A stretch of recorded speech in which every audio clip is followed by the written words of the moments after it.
আসসালামু আলাইকুম। ইউসেফের বাংলাদেশের আজকের পর্বে আপনাদের সবাইকে স্বাগতম। আজকের যে পর্বটাতে আমরা কথা বলবো সে পর্বটা আমাদের বাংলাদেশের অনেক ছাত্রছাত্রীরা আছে যে ওখানে যাচ্ছে, ওই দেশটাতে তারা অ্যাপ্লাই করতেছে, বাট অনেকে দালালের মাধ্যমে করতেছে, অনেকে প্রসেসও জানে না। এবং ওই দেশটা বাংলাদেশের বা ব্যবসার ক্ষেত্রে মানুষদেরকে অনেকভাবে সাহায্য করে থাকে, এবং ব্যবসার জন্য ওই গন্তব্যের দেশটা অনেক প্রচলিত। আজকে আমাদের যে দেশ নিয়ে কথা বলবো সেটা হচ্ছে চায়না। এবং আমাদের এই দেশটার এডুকেশনের যে ডেভেলপমেন্ট এবং এই দেশটা যে মানুষদের অনেক ধরনের সাহায্য করে থাকে সেটা বলা অনেক বাহুল্য। আর আজকে আমাদের বিশেষ অতিথি আছে সাকিব হাসান ভাই, যিনি চায়নাতে ব্যাচেলার কমপ্লিট করেছেন এবং এখানেও মাস্টার্স করেছেন। তার অনেকগুলি পাবলিকেশনও চায়নাতে সে লেখাপড়ার সময় করেছেন। তো চায়না নিয়ে মানুষের অনেকগুলি ভুল ধারণা আছে। ইনশাল্লাহ আজকে ওই ভুল ধারণাগুলি এবং দালালের যে কিছু মিস্টেক আছে এগুলি সকল বিষয়ে আমরা এই কথাগুলি আজকে সাকিব হাসান ভাইয়ের সাথে বলবো। আমাদের সাথে আরো আছেন রাকিবুল ভাই সার্বিয়া থেকে এবং মাহমুদুল হাসান মাহিম ভাই বাংলাদেশ থেকে। আশা করি আপনাদের এই পর্বটা অনেক ভালো লাগবে এবং আল্লাহ আমাদের সবাইকে সাহায্য করবে ইনশাল্লাহ আমাদের জানিয়ে দেয়। তো সাকিব হাসান ভাই, একটু আপনার পরিচয়টা যদি সবাইকে দিতেন। Okay, so hello everyone. So আমার নাম হচ্ছে সাকিব হাসান, তো সবাই সানি নামে চেনে অ্যাকচুয়ালি। তো আমি হচ্ছে ব্যাচেলর করছি হচ্ছে চায়নার Jiangsu university of science and technology থেকে ইলেকট্রিক্যাল ইঞ্জিনিয়ারিং এ, আর হচ্ছে মাস্টার্স করছি হচ্ছে বেইজিং ইনস্টিটিউট অফ টেকনোলজি থেকে ইনফরমেশন এন্ড কমিউনিকেশন ইঞ্জিনিয়ারিং এ। আর এখন হচ্ছে চায়নাতে জব করতেছি as an international project manager in Qingdao TGOOD international electric company. So এই তো শর্টকাট। কেমন যাচ্ছে চায়নার জীবনটা, কেমন যাচ্ছে আপনার? না, চায়নার জীবন খুবই ভালো যাচ্ছে অ্যাকচুয়ালি। হচ্ছে মানে খারাপ কিছু তো দেখি না। না, তা তো অবশ্যই। চায়না বাংলাদেশের মোস্ট অফ দি পিপলের একটা গন্তব্য হচ্ছে ব্যবসার জন্য চায়নায় যায়, এবং সবাই চায়নাতে, যেমন সাংহাই, বেইজিং এ সবাই এখানে যায়, ডালিয়ানে যায়, কুনমিং এ যায়। আমি নিজেও গিয়েছি এবং সবার ব্যবসার উদ্দেশ্যে যায়, এবং এই দেশটা সকল দেশকেই মানে পুরো দুনিয়াতে তাদের ব্যবসা ছড়িয়ে রাখছে। এবং শুধু তাই না, বাংলাদেশের জন্য এদের স্টুডেন্টদের জন্য ব্যাচেলার বা মাস্টার্স এর ক্ষেত্রে শোনা যায় তারা স্কলারশিপ অনেক প্রোভাইড করে। আই সরি, স্কলারশিপ প্রোভাইড করে। অনেক সময় স্কলারশিপের পাশাপাশি তারা স্টাইপেন্ডও প্রোভাইড করতেছে যাতে থাকা খাওয়া সবকিছু হয়। কিন্তু এই জিনিসগুলি না বাংলাদেশে অনেকটা ধোঁয়াশা একটা অবস্থায় আছে, যে কোনো স্টুডেন্ট জানে না যে সে ব্যাচেলার অ্যাপ্লাই করলে কিভাবে করবে, কোন পোর্টালের থ্রুতে করবে, মাস্টার্স অ্যাপ্লাই করলে কোন পোর্টালের থ্রুতে করবে। এবং এটা নিয়ে বাংলাদেশে দেখা গেছে অনেকগুলো এজেন্সি আছে যারা ব্যাঙের ছাতার মতন কাজ করে। আমি কাউকে ডিমিন করতে চাচ্ছি না, বাট তাদের জিনিসটা হচ্ছে কি তারা চায়নাতে অ্যাপ্লাই করে দিবে, তারা সবকিছু হবে, ভিসা হওয়ার পরে তারা মানে আগে নিবে 2.5 লাখ, পরে নিবে 2.5 লাখ, মানে একটা বিশাল সিন্ডিকেটের মতন আছে। এমনকি চায়নার ভিসাটার ক্ষেত্র, যে চায়নাতে কেউ ট্যুরিস্ট ভিসার জন্য যেতে চায়, বিজনেস ভিসার জন্য যেতে চায়, সেখানেও দালালের একটা প্রলোভন চলতেছে বাংলাদেশে। এবং সেটা কেউ নিজে সেলফ অ্যাপ্লাই করতে পারতেছে। যেমন আমি যদি আপনাকে বলি যে আপনি কালকে ইউকে যাবেন বা ইউএস যাবেন, আপনি সুন্দর করে ইউকে ভিআইতে বসে ইউকের জন্য আপনি ভিসা অ্যাপ্লিকেশন করতে পারবেন। চায়নার পুরো প্রসেসটাই কেউ জানে না, যে আমি একটা ট্যুরিস্ট ভিসা নিতে হলে সেলফ কিভাবে নিতে পারবো। চায়নার এমবেসি সবাই চিনে, বাট ওখানে দালালের লাইন অনেক বড় থাকে। তো অনেকগুলি কোশ্চেন আছে যেগুলি পার্ট বাই পার্ট যাবে। মাহিম ভাইয়েরও এখানে কোশ্চেন আছে, রাকিব ভাইয়েরও কোশ্চেন আছে। তা আমি চাবো রাকিব ভাই এবং মাহিম ভাই এই সকল জিনিসগুলি আপনার সাথে একটু ডিসকাশনে আসুক, যাতে আমাদের দর্শকরা যারা আছেন, যারা এই সব স্টুডেন্ট হোক, ব্যবসায়ী হোক, সবার যাতে এই জিনিসগুলি ক্লিয়ার হয়। এবং চায়না যে পুরো ওয়ার্ল্ড ওয়াইড মানুষকে অনেক সুযোগ সুবিধা দিয়ে রেখেছে, সেটাও যাতে মানুষ বুঝতে পারে যে চায়নায় অনেক বাংলাদেশ। এবং কি চায়নার কিন্তু একটা কথা আছে যে তারা কিন্তু গ্রেড দেখে না। আপনি একটা ইঞ্জিনিয়ার লেভেলের একটা স্টুডেন্ট হন, আপনি একটা মেডিকেল স্টুডেন্ট হন, বা আপনি যে প্রফেশন থেকে হন না কেন, আপনার রেজাল্টের গ্রেডটা কিন্তু তারা অতটা ফোকাস করে না, যদি আমি ভুল না হয়ে থাকি। তারা উল্টা ওই ব্যক্তিটার এক্সপার্টিস কিরকম আছে, তার এক্সপিরিয়েন্স কেমন আছে, ওগুলির উপর তারা বেস করে তাকে লেখাপড়া অফার করে। না, গ্রেড খেয়াল করে অ্যাকচুয়ালি, রেজাল্ট ম্যাটার করে, কিন্তু এটা ডিপেন্ড করতেছে কোন ইউনিভার্সিটি, স্পেশালি চায়নার যে 985 প্রজেক্ট ইউনিভার্সিটিস, ওরা খেয়াল করে। আচ্ছা, আমি হয়তো ভুল হতে পারি, কিন্তু আমি যেটা ইন জেনারেল বললাম যে চায়নার সকল টাইপের স্টুডেন্টদেরকেই তাদের দেশে সেদিক থেকে ঠিক আছে। হ্যাঁ, তো এই জিনিসগুলি নিয়ে আমাদের অনেকগুলি কোশ্চেন আছে। আমি চাবো যে রাকিব ভাই আপনি সেশনটাকে আগান ইনশাল্লাহ, এবং সাকিব ভাই আমি আশা করি যে আপনি আমাদের সকল দর্শকের কাঙ্ক্ষিত তাদের উত্তরগুলি দিতে পারেন। আমি প্রথমেই আকিবকে ধন্যবাদ জানাচ্ছি বরাবরের মতোই, এবং ইউসুফের পুরো টিমকে, যে আমরা আসলে খুব সুন্দরভাবে এগিয়ে যাচ্ছি, খুব সুন্দরভাবে মানুষকে এবং প্রত্যেকটা আমাদের যে ভিউয়ার্সকে আমরা চেষ্টা করতেছি তাদেরকে সঠিক তথ্যগুলো দেওয়ার জন্য, প্রত্যেকটা ভিন্ন ভিন্ন দেশে প্রত্যেক ভিন্ন ভিন্ন পর্বে। তো বরাবরের মতোই আজকে আমরা যে দেশটি সিলেক্ট করেছি সেটা চায়না। আমি নিজেও চায়নাতে ছিলাম, সেই কারণে আমি অনেক বেশি এক্সাইটেড, কারণ এই চায়না বর্তমানে আমরা সবাই জানি যে পৃথিবীর তারা পুরো পৃথিবীকে চায়না ডমিনেট করতেছে, এবং সেই ডমিনেশনটা শুধুমাত্র মানুষ জানে শুধুমাত্র ব্যবসায়িক ক্ষেত্রে, কমার্শিয়াল ক্ষেত্রে। এছাড়াও যে চায়নার একটা লাইফ অফ স্ট্যান্ডার্ড আছে, চায়নার একটা সিকিউর লাইফ আছে, এবং চায়নাতেও কিভাবে দীর্ঘদিন থাকা যায়, পরিবার নিয়ে থাকা যায়, সবগুলো বিষয় নিয়ে আজকে আমরা ডিসকাস করব আমাদের যে গেস্ট সাকিব হাসানের সাথে। তো আমি এবং সাকিব হাসান আসলে বেশ কয়েক বছর আগে থেকে আমাদের পরিচয়, আমরা একই ইউনিভার্সিটিতে একসাথে থেকেছি, পড়াশোনা করেছি, যদিও আমাদের ডিপার্টমেন্ট আলাদা ছিল। তো আমি এখন অন্য দেশে আছি। আমরা আজকে পডকাস্টের একদম সরাসরি আমি ডিরেক্ট এখন মেইন জায়গায়, মেইন পয়েন্টে চলে যেতে চাই। আমি চলে যেতে চাই আমাদের গেস্ট সাকিব হাসানের কাছে। আমি প্রথমেই শুরু করতে চাই যে সাকিব হাসান, আপনি আমরা যতটুকু ব্যাকএন্ডে শুনেছি যে আপনি আপনার ফ্যামিলি থেকে ছোটবেলা থেকে চায়নাতে আপনি আছেন, যাওয়া আসা করতেছেন প্রায় দীর্ঘদিন ধরে। আপনি যদি একটু প্রথম থেকে আপনি বলতেন যে আসলে আপনি চায়নাতে যাওয়া আসা এবং আপনার পরিবার থাকলো, তারপরে আপনি ব্যাচেলারই পড়লেন এবং ব্যাচেলার শেষ করে পরে আবার মাস্টার্স চায়নাতেই করলেন, আসলে ওভারঅল পুরো ব্যাপারটা চায়নার যে সিনারিও, সেই সিনারিওটা যদি আমাদের সামনে একটু তুলে ধরতেন, এবং কিভাবে তারপরে আস্তে আস্তে পরের পার্টে যাবো ইনশাল্লাহ, যে কিভাবে বাকি স্টুডেন্টরা যাবে বা কিভাবে অ্যাপ্লাই করতে পারে। তো আপনি যদি একটু বলতেন এখন। আচ্ছা, ঠিক আছে, আমি তাহলে শুরু করি মানে ছোট করে বলি অ্যাকচুয়ালি কেন আমার ইন্টারেস্ট গ্রো করলো চায়নাতে স্টাডি করার ব্যাপার। অ্যাকচুয়ালি এটা খুবই সিম্পল। অ্যাকচুয়ালি আমার আব্বা 2003-তে অ্যাকচুয়ালি একটা সৌদি আরবিয়ান টেক্সটাইল কোম্পানিতে জব শুরু করে চায়নাতে। তো দেন 2006-এ আমাকে আর আম্মাকে নিয়ে আসে চায়নাতে। তো তখন আমার ফার্স্ট টাইম চায়নাতে আসা 2006-এ।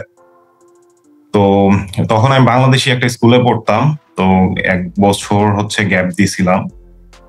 দেন আবার চায়নাতে ওই টাইমে চায়নাতে অ্যাকচুয়ালি ব্যাপারটা এমন ছিল যে চায়নাতে মানে স্কুল লেভেল অ্যাকচুয়ালি ফরেনারদের পড়াশোনার তেমন একটা ব্যবস্থা ছিল না, ল্যাঙ্গুয়েজের অনেক ব্যাপার স্যাপার ছিল। তো যার কারণে আমরা যে সিটিতে ছিলাম অ্যাটলিস্ট ওই সিটিতে ছিল না, হয়তো বেইজিং এ থাকতে পারে, বাট ওটা কনভিনিয়েন্ট ছিল না।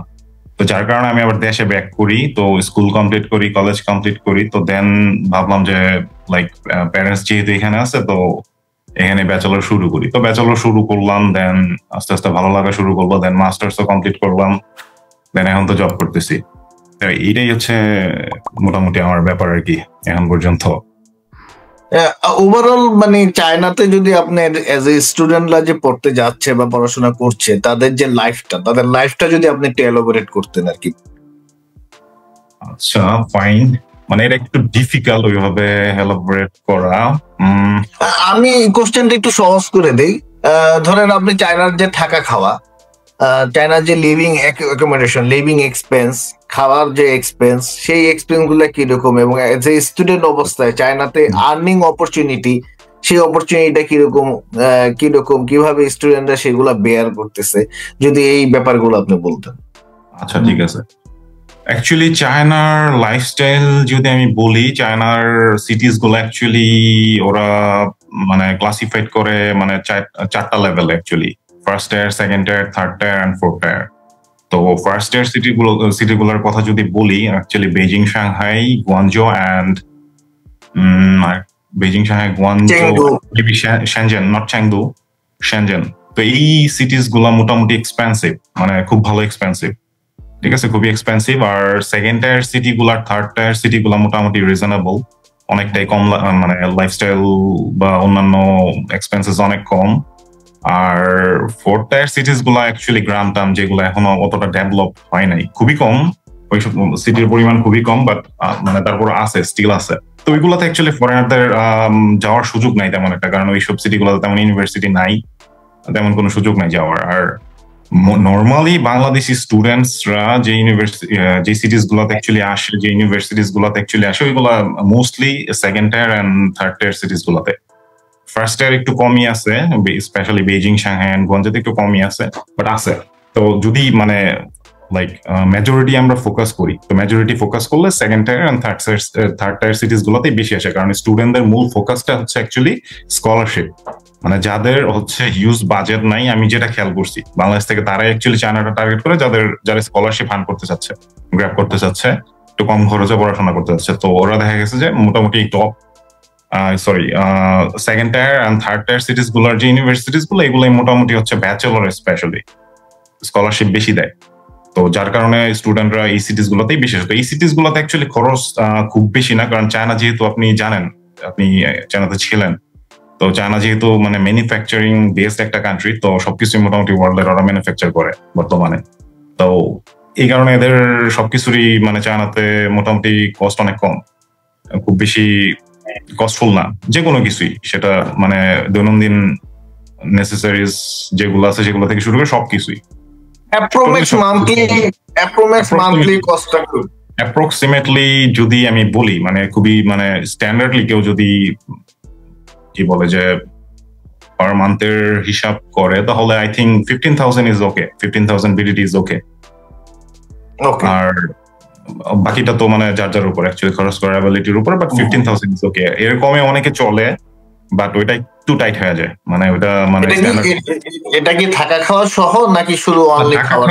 না, আমি এটা মানে লাইক কি বলে যে ইয়ের কথা বলতেছি অ্যাকচুয়ালি, মানে কি লাইক এই ধরেন যে হচ্ছে কি বলে যে পকেট মানি প্লাস হচ্ছে খাওয়া দাওয়া, এগুলো accommodation actually mostly maximum university provide করে, তো ওইটার বাজেটটা আলাদা অ্যাকচুয়ালি স্কলারশিপের সাথে। আমি ওই ব্যাপারটা জানার জন্যই আসলে এই কোশ্চেনটা করা, মানে অ্যাকোমোডেশনটা যে ডরমেটরি, এটা আমি জানি অবশ্যই, বাট আমি আসলে আপনার মুখ থেকে শুনতে যাচ্ছি অ্যাকোমোডেশনের যে ডরমেটরিটা প্রোভাইড করে সেটা ইউনিভার্সিটি গুলা কিভাবে স্টুডেন্টদেরকে প্রোভাইড করে, মানে তাদের রেশিও এটা অ্যাকচুয়ালি ডিপেন্ড করে, বুঝতে পারছি আমি। এটা অ্যাকচুয়ালি ডিপেন্ড করে অ্যাকোমোডেশনের ব্যাপারটা যদি বলি, এটা ডিপেন্ড করে কিভাবে হচ্ছে এক এক ইউনিভার্সিটি আসলে স্কলারশিপ এক এক রকম। যেমন আমি যখন ব্যাচেলরে ছিলাম, ওই ইউনিভার্সিটির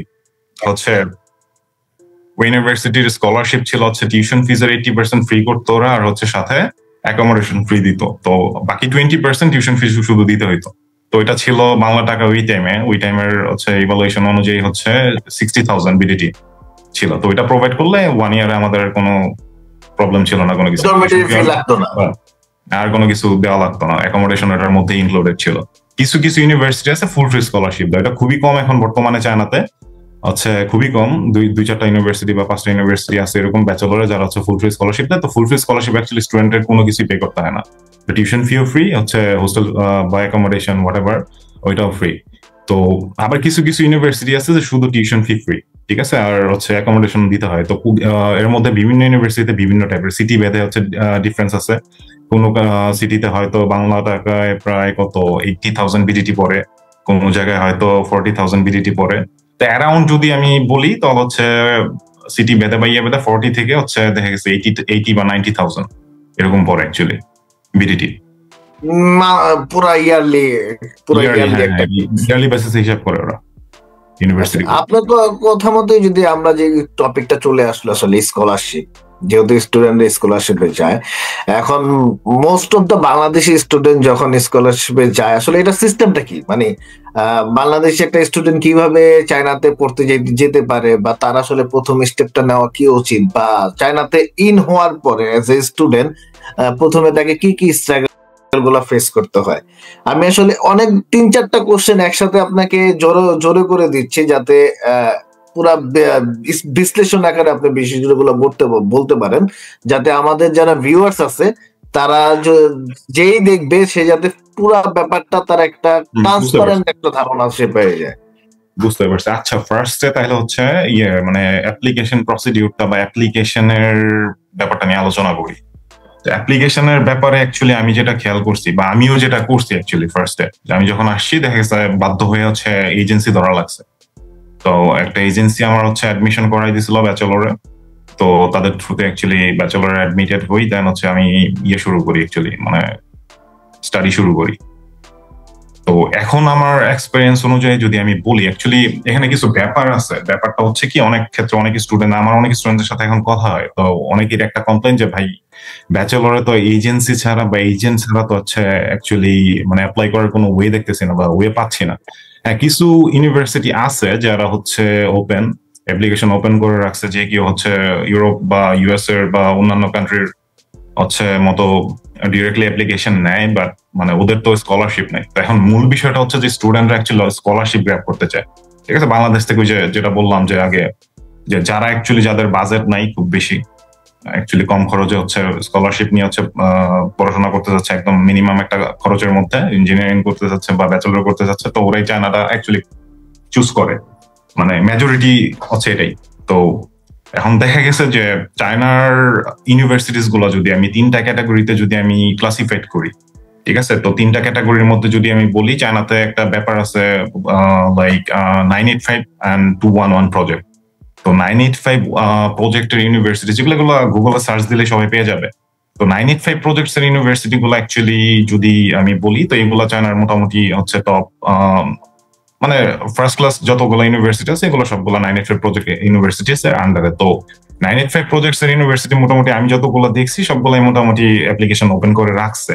তো ওরা চাইলে দেখা গেছে যে কোনো স্টুডেন্ট চাইলে অ্যাপ্লাই করতে পারে, বাট সমস্যাটা হচ্ছে যে বাংলাদেশি স্টুডেন্টস আর 985 প্রজেক্ট, অবশ্যই 985 প্রজেক্টস এর ইউনিভার্সিটি যেগুলো আছে চায়নাতে প্রত্যেকটাই অনেক হাই র্যাঙ্ক ইন্টারন্যাশনালি, এন্ড মানে এডুকেশন কোয়ালিটি খুবই ভালো, খুবই ভালো।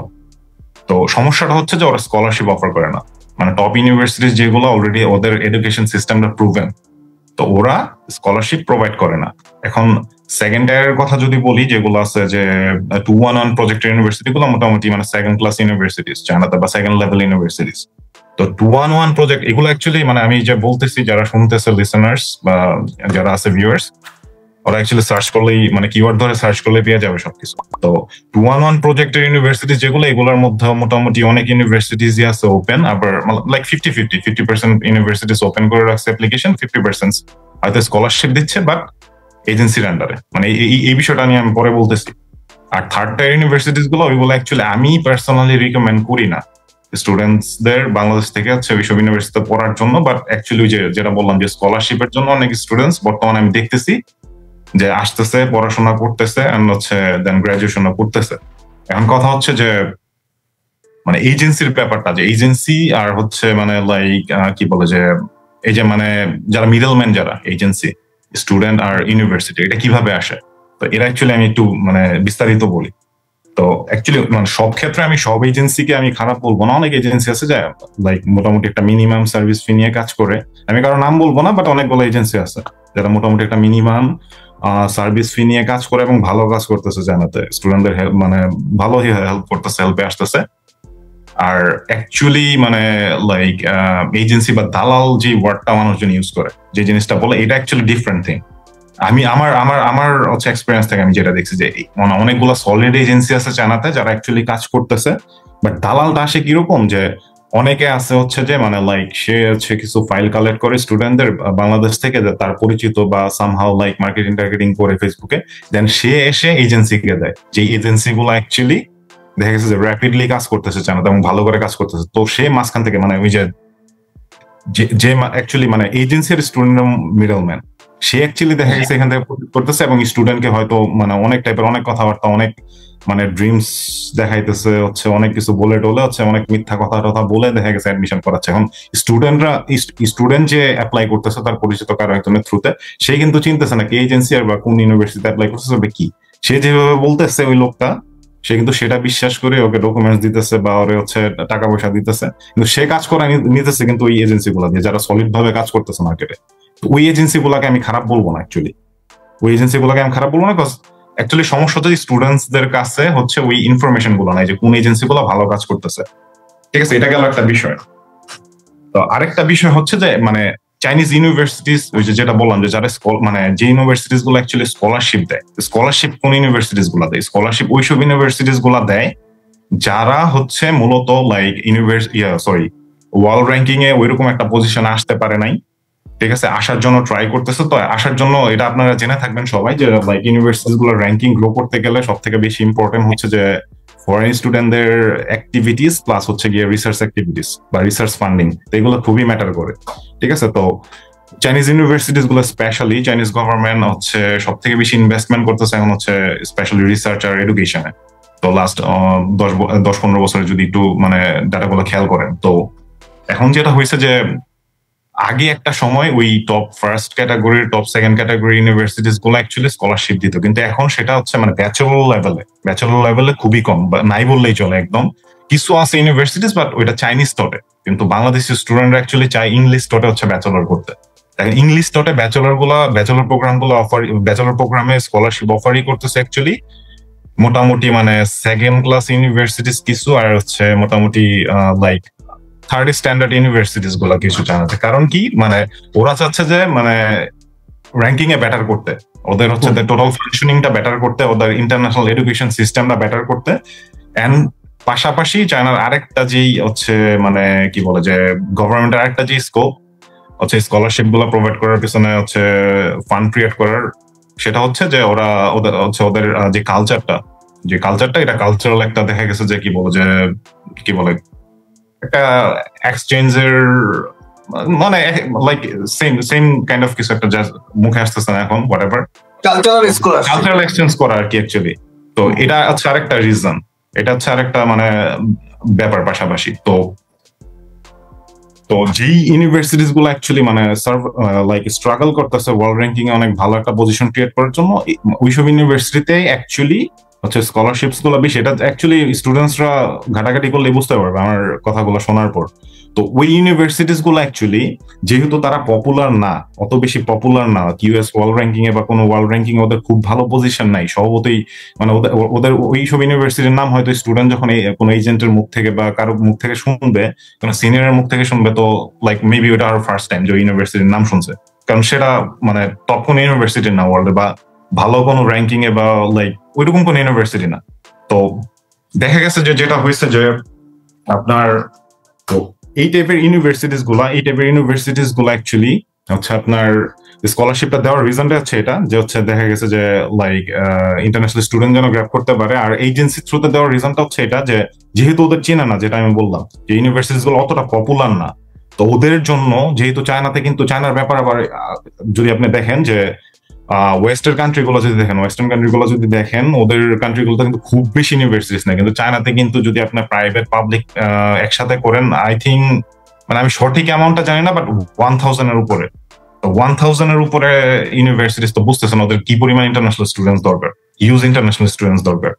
তো এই ইউনিভার্সিটিস গুলো অ্যাকচুয়ালি দেখা গেছে এত ইউনিভার্সিটিস যাদের সবারই অনেক স্টুডেন্ট দরকার, তো ওরা অ্যাকচুয়ালি ওইভাবে করে এত স্টুডেন্ট গ্র্যাব করতে পারে না বা পেরে ওঠে না। বা চায়না তার একটা মেইন সমস্যা হচ্ছে যে ওরা যেহেতু ফেসবুক ইউজ করে না, ওরা যেহেতু ইউটিউব ইউজ করে না, ওরা যেহেতু ইন্টারন্যাশনাল কোনো প্ল্যাটফর্ম ইউজ করে না, তো এই কারণে ওরা দেখা গেছে যে ওইভাবে র্যাপিড মার্কেটিংটা চালাইতে পারে না ইন্টারন্যাশনালি, যে স্টুডেন্টদের যে অ্যাট্রাক্ট করবে এই জিনিসটা, এই ক্যাম্পেইনটা ওরা চালাইতে পারে না, ঠিক আছে। তো এই ক্যাম্পেইনটা চালাইতে না পারার কারণে এই মানে ডিফিকাল্টিস গুলোর কারণে ওরা অ্যাকচুয়ালি রিলাই করে একটা প্রপার কোনো এজেন্টের কাছে, ওদেরকে সোল্ড এজেন্ট বানায় দেয় যে তোমরা হচ্ছে অ্যাডমিশন করো, বিভিন্ন কান্ট্রি থেকে এটা সিলেক্ট করে, ঠিক আছে, করে তারপর হচ্ছে ওই সোল্ড এজেন্ট অ্যাকচুয়ালি কাজ করা শুরু করে।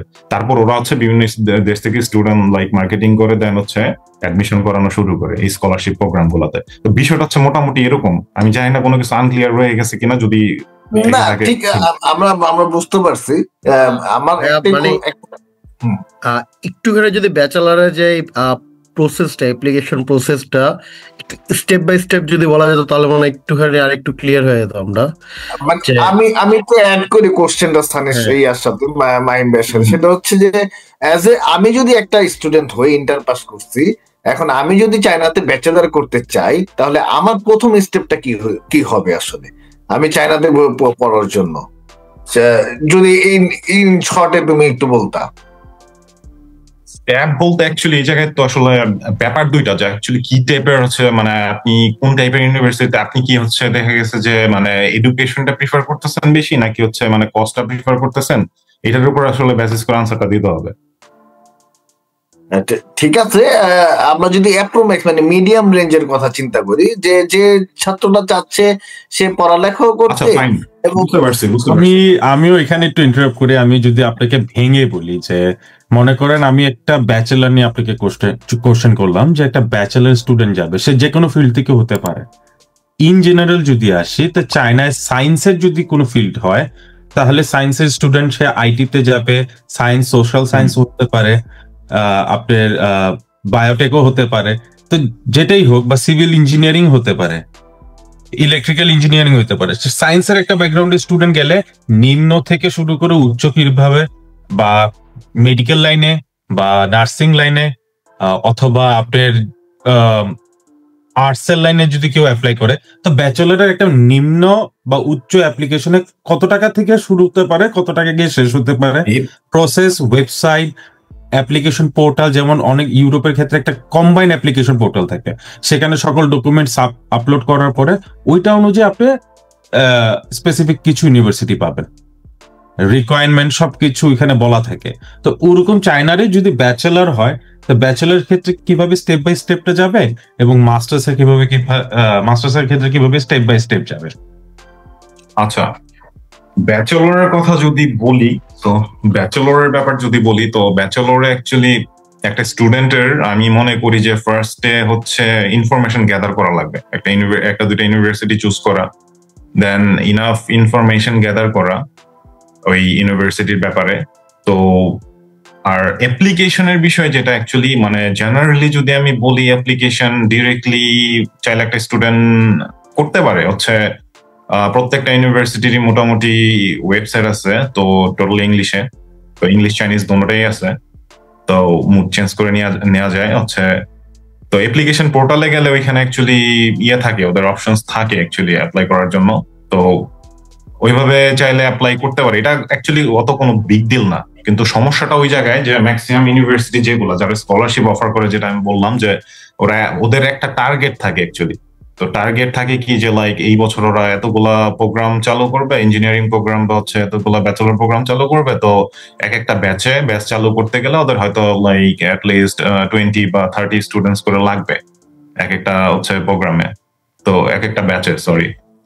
তো তার জন্য দেখা গেছে যে অনেক সময় মানে ওদের লাইক অনেক ইনসিকিউরিটি থাকে যে হচ্ছে ওরা এত স্টুডেন্ট হচ্ছে অ্যাডমিট করাইতে পারবে কিনা। তো তখন ওরা যেটা বললাম যে আমি, যে বিভিন্ন এজেন্সিকে রিলাই করে, তো এজেন্সির আন্ডারে দিয়ে দেয় অ্যাডমিশনটা, অ্যাডমিশন ইয়েটা। তো তখন ওইসব ইউনিভার্সিটিতে অ্যাকচুয়ালি হচ্ছে যদি কেউ করতে চায়, কি বলে যে অ্যাডমিশন নিতে চায়, তো সেই ক্ষেত্রে দেখা গেছে যে তার, যেটা আমি বললাম যে বাংলাদেশের স্টুডেন্টরা তো মোস্টলি দেখা গেছে যে প্রিফার করে হচ্ছে আপনার স্কলারশিপ, ব্যাচেলর স্টুডেন্টরা মোস্টলি প্রিফার করে স্কলারশিপ যাদের হচ্ছে বাজেট কম। তো তখন দেখা গেছে যে মানে লাইক ওই মোস্টলি ওই টাইপের ইউনিভার্সিটিস গুলো অ্যাকচুয়ালি দেখা গেছে যে এজেন্টের থ্রুতেই কাজ করাইতে হয়। তো এটা রাইট এজেন্ট বের করতে হবে অ্যাকচুয়ালি, একটু ঘাটাঘাটি করে, একটু খোঁজ খবর নিয়ে, একটু মানে সময় নিয়ে। আর যদি অ্যাকচুয়ালি কেউ যদি মানে স্কলারশিপটার থেকে যদি এডুকেশনটাকে অ্যাকচুয়ালি মানে এডুকেশন কোয়ালিটি বা হচ্ছে ওয়ার্ল্ড র্যাঙ্ক বা ভালো ওয়ার্ল্ড র্যাঙ্ক ইউনিভার্সিটি বা ভালো কোনো ইউনিভার্সিটি প্রিফার করে, তো যেমন আমি বেজিং ইনস্টিটিউট অফ টেকনোলজিতে পড়ছি, তো বেজিং ইনস্টিটিউট অফ টেকনোলজির কথা যদি বলি, ওয়েবসাইটে গিয়ে এখানে ডাইরেক্ট হচ্ছে মানে অ্যাডমিশন পোর্টাল লিখে সার্চ দিলে চলে আসবে। তো এখানে টোটালি সব ইনফরমেশন দেওয়া আছে, একদম খুবই ইজি, জাস্ট অ্যাকাউন্ট ওপেন করে প্লাস যেই ডকুমেন্টস গুলো লাগে ওগুলো আপলোড দিলে অ্যাপ্লাই করলেই বাস হয়ে যায়। তারপর হচ্ছে ব্যাচেলর মাস্টার্স দুইটার ক্ষেত্রেই, মানে ব্যাচেলর মাস্টার্স দুইটার ক্ষেত্রেই, কিন্তু ব্যাপার হচ্ছে যেটা বললাম আমি যে লাইক আমার যদি বিআইডির কথা বলি, বিআইডি হচ্ছে 985 প্রজেক্ট ইউনিভার্সিটি। তো 985 প্রজেক্ট ইউনিভার্সিটিতে অ্যাকচুয়ালি মানে লাইক স্কলারশিপ ওইভাবে নাই, হয়তো স্কলারশিপ 1 ইয়ারে একটা স্কলারশিপ পাইতে পারবে, বাট সেকেন্ড ইয়ার থেকে স্কলারশিপ থাকবে না। আর যদি আমি আমার ব্যাচেলর ইউনিভার্সিটির কথা বলি, Jiangsu university of science and technology, তো ওরা 2020 পর্যন্ত আমার যতটুকু খেয়াল আছে, তো ওরা একটা এজেন্সির আন্ডারে দিয়ে রাখছিল অ্যাডমিশন, লাইক কি বলে অ্যাডমিশনের ব্যাপার স্যাপার গুলো টোটালি একটা এজেন্ট উনি হচ্ছে করতো, হ্যান্ডেল করতো বিষয়টা। তো 2020-র পর ওরা মোটামুটি ইন্টারন্যাশনাল স্টুডেন্টসদের থেকে ভালো রেসপন্স পাওয়ার কারণে ওরা হচ্ছে আর কোনো এজেন্টের আন্ডারে দেয় নাই। তো 2020-র পর থেকে Jiangsu university of science and টেকনোলজিতে হচ্ছে মোটামুটি ওরা ওদের অ্যাডমিশন পোর্টাল ওপেন। তো স্টুডেন্টরা আমি দেখছি যে হচ্ছে ডিরেক্ট অ্যাপ্লাই করে অনেক স্টুডেন্ট যায়, যারা মোটামুটি বুঝে জিনিসগুলো, তো ওরা দেখা গেছে নিজে নিজে অ্যাপ্লাই করে যায়। তো এর জন্য কি কি লাগে, জাস্ট প্রিপারেশন হিসেবে পাসপোর্ট, দেন হচ্ছে পুলিশ ক্লিয়ারেন্স, আর হচ্ছে একটা ফিজিক্যাল এক্সামিনেশন রিপোর্ট। তো ওইটা গুগলে সার্চ দিলে চলে আসবে, ফিজিক্যাল এক্সামিনেশন রিপোর্ট চায়না লিখে সার্চ দিলে চলে আসবে, অ্যাভেলেবল ফরম্যাট আছে। তো এইগুলাই, আর হচ্ছে এসএসসি ইন্টারের হচ্ছে এসএসসি বা এইচএসসি এর হচ্ছে সার্টিফিকেটস আর ট্রান্সক্রিপ্ট গুলো, এতটুকুই।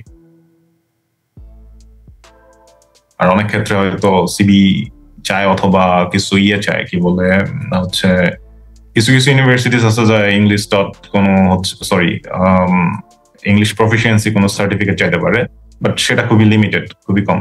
ওইটা ম্যান্ডেটরি না, বাট হচ্ছে বাকি যেগুলো বললাম ওইগুলো হইলেই হয়। হ্যাঁ, মাস্টার্স এর ক্ষেত্রে কি সেম জিনিসই? আচ্ছা, মাস্টার্স এর ক্ষেত্রে আবার ব্যাপারটা ডিফারেন্ট। মাস্টার্স এর ক্ষেত্রে যদি আমি বলি যে মাস্টার্স এর ক্ষেত্রে অনেক অপরচুনিটিস, এন্ড মাস্টার্স এর ক্ষেত্রে এজেন্সি ধরার কোনো প্রয়োজন নাই, কোনো মানে এটার কোনো সম্ভাবনাই নাই, because masters A mostly universities গুলা ফোকাস করে হচ্ছে যে প্রফেসর অ্যাকসেপ্টেন্স এর উপর, যে লাইক মানে ওইটাও তো মানে মাস্টার্স এর স্টুডেন্টরাও তো হচ্ছে দেখা গেছে স্কলারশিপে স্কলারশিপই প্রিফার করে সবাই, কেউ হচ্ছে সেলফ পেডে তেমন পড়ে না বা দেখা গেছে যে প্রিফার করে না। তো মাস্টার্স এর বিষয় যদি বলি, মাস্টার্স এর হচ্ছে ওয়ে হচ্ছে যে কেউ যদি মানে স্পেশালি যদি যায় না গভর্নমেন্ট স্কলারশিপের, চাইনিজ গভর্নমেন্ট স্কলারশিপ অ্যাপ্লাই করে, তো ওই স্কলারশিপ অ্যাপ্লাই করতে গেলে সর্বপ্রথম যেটা করণীয় সেটা হচ্ছে যে ফার্স্ট ইউনিভার্সিটি চুজ করার পর ইউনিভার্সিটির মানে ডিপার্টমেন্ট চুজ করা, যে কোন ডিপার্টমেন্টে পড়াশোনা করবে। তারপর ওই ডিপার্টমেন্টের যেই কি বলে যে পেজ আছে বা ওয়েবসাইট আছে, ওয়েবসাইটে গেলে হচ্ছে ফ্যাকাল্টি মেম্বারসদের হচ্ছে পেয়ে যাবে, হচ্ছে টোটাল কন্ট্যাক্ট পেয়ে যাবে। তো যে মানে তার যেই সেক্টরে রিসার্চ করার ইন্টারেস্ট, অ্যাকচুয়ালি চায়নাতে মোটামুটি হচ্ছে সব ইউনিভার্সিটি হচ্ছে রিসার্চ বেসড হচ্ছে মাস্টার্স প্রোগ্রাম অফার করে। তো এখানে থিসিস বেসড বা প্রজেক্ট বেসড কোনো নাই, মানে মাস্টার্স প্রোগ্রাম নাই, সবই রিসার্চ বেসড। তো তার যেটা করণীয় যে মাস্টার্স স্টুডেন্টের, তো ওইরকম একটা প্রফেসর প্রফেসর ফাইন করা যার রিসার্চ ইন্টারেস্টের সাথে স্টুডেন্টের রিসার্চ ইন্টারেস্টের হচ্ছে ইন্টারেস্ট হচ্ছে অ্যালাইন করে।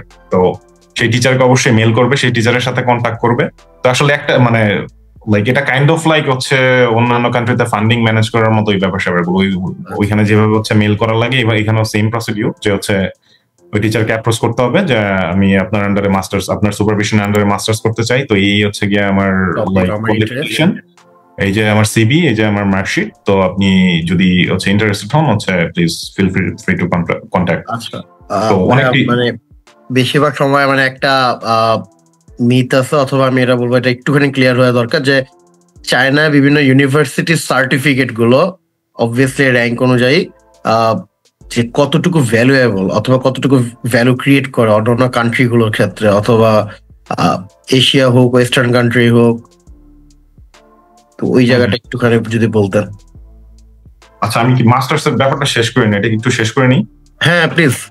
আচ্ছা, তো মাস্টার্স এ যেটা বললাম যে বিভিন্ন প্রফেসরদের অ্যাপ্রোচ করা, মানে লাইক এটা হচ্ছে আমার হচ্ছে গাইডলাইন অ্যাকচুয়ালি। তো ডিফারেন্ট মানুষের অ্যাকচুয়ালি ডিফারেন্ট সেইং থাকতে পারে, এটা হচ্ছে আমার অ্যাকচুয়ালি মানে আমি মনে করি যে এটাই সব থেকে প্রপার গাইডলাইন, যে মাস্টার্স অ্যাকচুয়ালি অ্যাপ্লাই করতে গেলে যদি কেউ হচ্ছে মানে এরকম প্রফেসর অ্যাপ্রোচ করে, তো কোনো প্রফেসর যদি তাকে সুপারভাইজ করতে রাজি হয় মাস্টার্সে, দেন সেই সুপারভাইজার হচ্ছে একটা মানে দিবে, একটা লেটার হচ্ছে সিগনেচার করে একটা হচ্ছে অ্যাকসেপ্টেন্স লেটার দিবে স্টুডেন্টকে। তো স্টুডেন্ট তারপর ওই স্টুডেন্টের যেটা কাজ, যে সে হচ্ছে অ্যাপ্লিকেশন পোর্টালে গিয়ে হচ্ছে ওই ইউনিভার্সিটিতে অ্যাপ্লাই করে দিবে। আর অ্যাকসেপ্টেন্স লেটার থাকলে ওই ইউনিভার্সিটি যদি চাইনিজ গভর্নমেন্ট স্কলারশিপের আন্ডারে থাকে, তাহলে হচ্ছে চাইনিজ গভর্নমেন্ট স্কলারশিপ অ্যাপ্লাই করে দেবে, বিকজ প্রফেসর অ্যাকসেপ্টেন্স থাকা মানে মোটামুটি তার স্কলারশিপ কনফার্ম। আর চাইনিজ গভর্নমেন্ট স্কলারশিপে মোটামুটি ভালো টাকা ওরা করে ফান্ড করে, লাইক পার মান্থ বাংলা টাকায় বিডিটিতে প্রায় কত 50,000 খুব সম্ভবত, বর্তমান ইয়েটা আমি জানি না অ্যাকচুয়ালি। 50,000 আচ্ছা হোয়াট এভার 3,000 RMB ওরা হচ্ছে দেয়। তো 3,000 RMB বাংলা টাকায় খুব সম্ভবত 50 to 60,000 এরকম, মানে অ্যারাউন্ড দিস। আর সাথে সাথে হচ্ছে টিউশন ফিও ফ্রি থাকে, অ্যাকোমোডেশনও ফ্রি থাকে। তো স্টুডেন্টরা যদি কোনো ইউনিভার্সিটির কোনো প্রফেসরের কাছ থেকে মানে অ্যাকসেপ্টেন্স ম্যানেজ করতে পারে তার পছন্দের কোনো হচ্ছে ইউনিভার্সিটি বা কোনো প্রফেসরের কাছ থেকে, দেন ওই ইউনিভার্সিটি জাস্ট গিয়ে হচ্ছে সিএসসি স্কলারশিপে অ্যাপ্লাই করে দেওয়া, প্লাস পাশাপাশি হচ্ছে সিএসসি পোর্টালে ফার্স্টে অ্যাপ্লাই করা, দেন হচ্ছে ইউনিভার্সিটির পোর্টালে অ্যাপ্লাই করে দেওয়া। That's it. মানে তারপর হচ্ছে প্রসিডিউর আগাইতে থাকবে আর তার কাছে মেল আসতে থাকবে। আর মোটামুটি যেসব ইউনিভার্সিটি সিএসসি স্কলারশিপ প্রোভাইড করে ওইসব ইউনিভার্সিটির অ্যাডমিশন ডিপার্টমেন্ট গুলো মোটামুটি সবগুলাই হচ্ছে মানে সবাইকে রিচ করা যায়, ইউনিভার্সিটিতে ডিরেক্ট ফোন দিয়ে কথাবার্তা বলতে পারবে স্টুডেন্টরা। তো ওটা তেমন একটা সমস্যা না। আর ব্যাচেলর স্টুডেন্টের ক্ষেত্রে আমি এটা প্রিফার করি অ্যাকচুয়ালি যে লাইক ইউনিভার্সিটির সাথে কন্ট্যাক্ট করা। তো সব ইউনিভার্সিটির হচ্ছে অ্যাডমিশন ডিপার্টমেন্টের কন্ট্যাক্ট নাম্বার দেওয়া থাকে বা ইমেল দেওয়া থাকে, তো ওটা কন্ট্যাক্ট করে নেওয়া সব থেকে ভালো হবে আসলে। এটা হচ্ছে মানে মাস্টার্স এর ব্যাপার গেল। আর সার্টিফিকেটের যে ইস্যু আসলে মানে এটা খুবই হাস্যকর এই কারণে, কাজ আমি যখন হচ্ছে মানে আমি যখন জানাতে ব্যাচেলর শুরু করি তো তখন হচ্ছে মোটামুটি আমার মানে মানে আমি কাইন্ড অফ ডিপ্রেশনে পড়ে গেছিলাম মানে চতুর্দিক থেকে। আমি তো তখন একটা মানে ছোট একটা বাচ্চা ছেলে, অত বেশি কিছু জানি টানি না বা এডুকেশন সম্পর্কে খুব বেশি আমার তেমন আইডিয়া বা ধারণা ছিল না। তো আমি আসলে ইঞ্জিনিয়ারিং বিষয়টা কি অ্যাকচুয়ালি, এটা কিভাবে কাজ করে, এটার মানে টোটাল ফান্ডামেন্টালসটা কি, এটা মানে অত ভালো জানতাম না। হ্যাঁ জানতাম যে ইঞ্জিনিয়ারিং করলে মানে বেসিক বিষয়গুলো জানতাম, কিন্তু এটার যে আউটপুটটা কি ইঞ্জিনিয়ারিং এর, বা আমি ইলেকট্রিক্যাল ইঞ্জিনিয়ারিং করতেছি এটার টোটাল আউটপুটটা ফিউচারে কি, ইন্ডাস্ট্রি লেভেলে কি বা হচ্ছে যে কোনো সেক্টরে কি, এটা আমি জানতাম না। তো যার কারণে দেখা গেছে আমি স্বভাবতই হচ্ছে বুঝতাম না। আর চায়নাতে যেহেতু দেখা গেছে যে চাইনিজ কি বলে হচ্ছে লাইক ল্যাঙ্গুয়েজ ব্যারিয়ারের কারণে আর অনেক বিষয় আছে যেগুলো জানতাম না ওই মুহূর্তে। তো আমি অনেক ডিপ্রেশনে পড়ে যাই এই বিষয়টা নিয়ে, যে ডিপ্রেশন ছিল অনেক কিছু নিয়ে।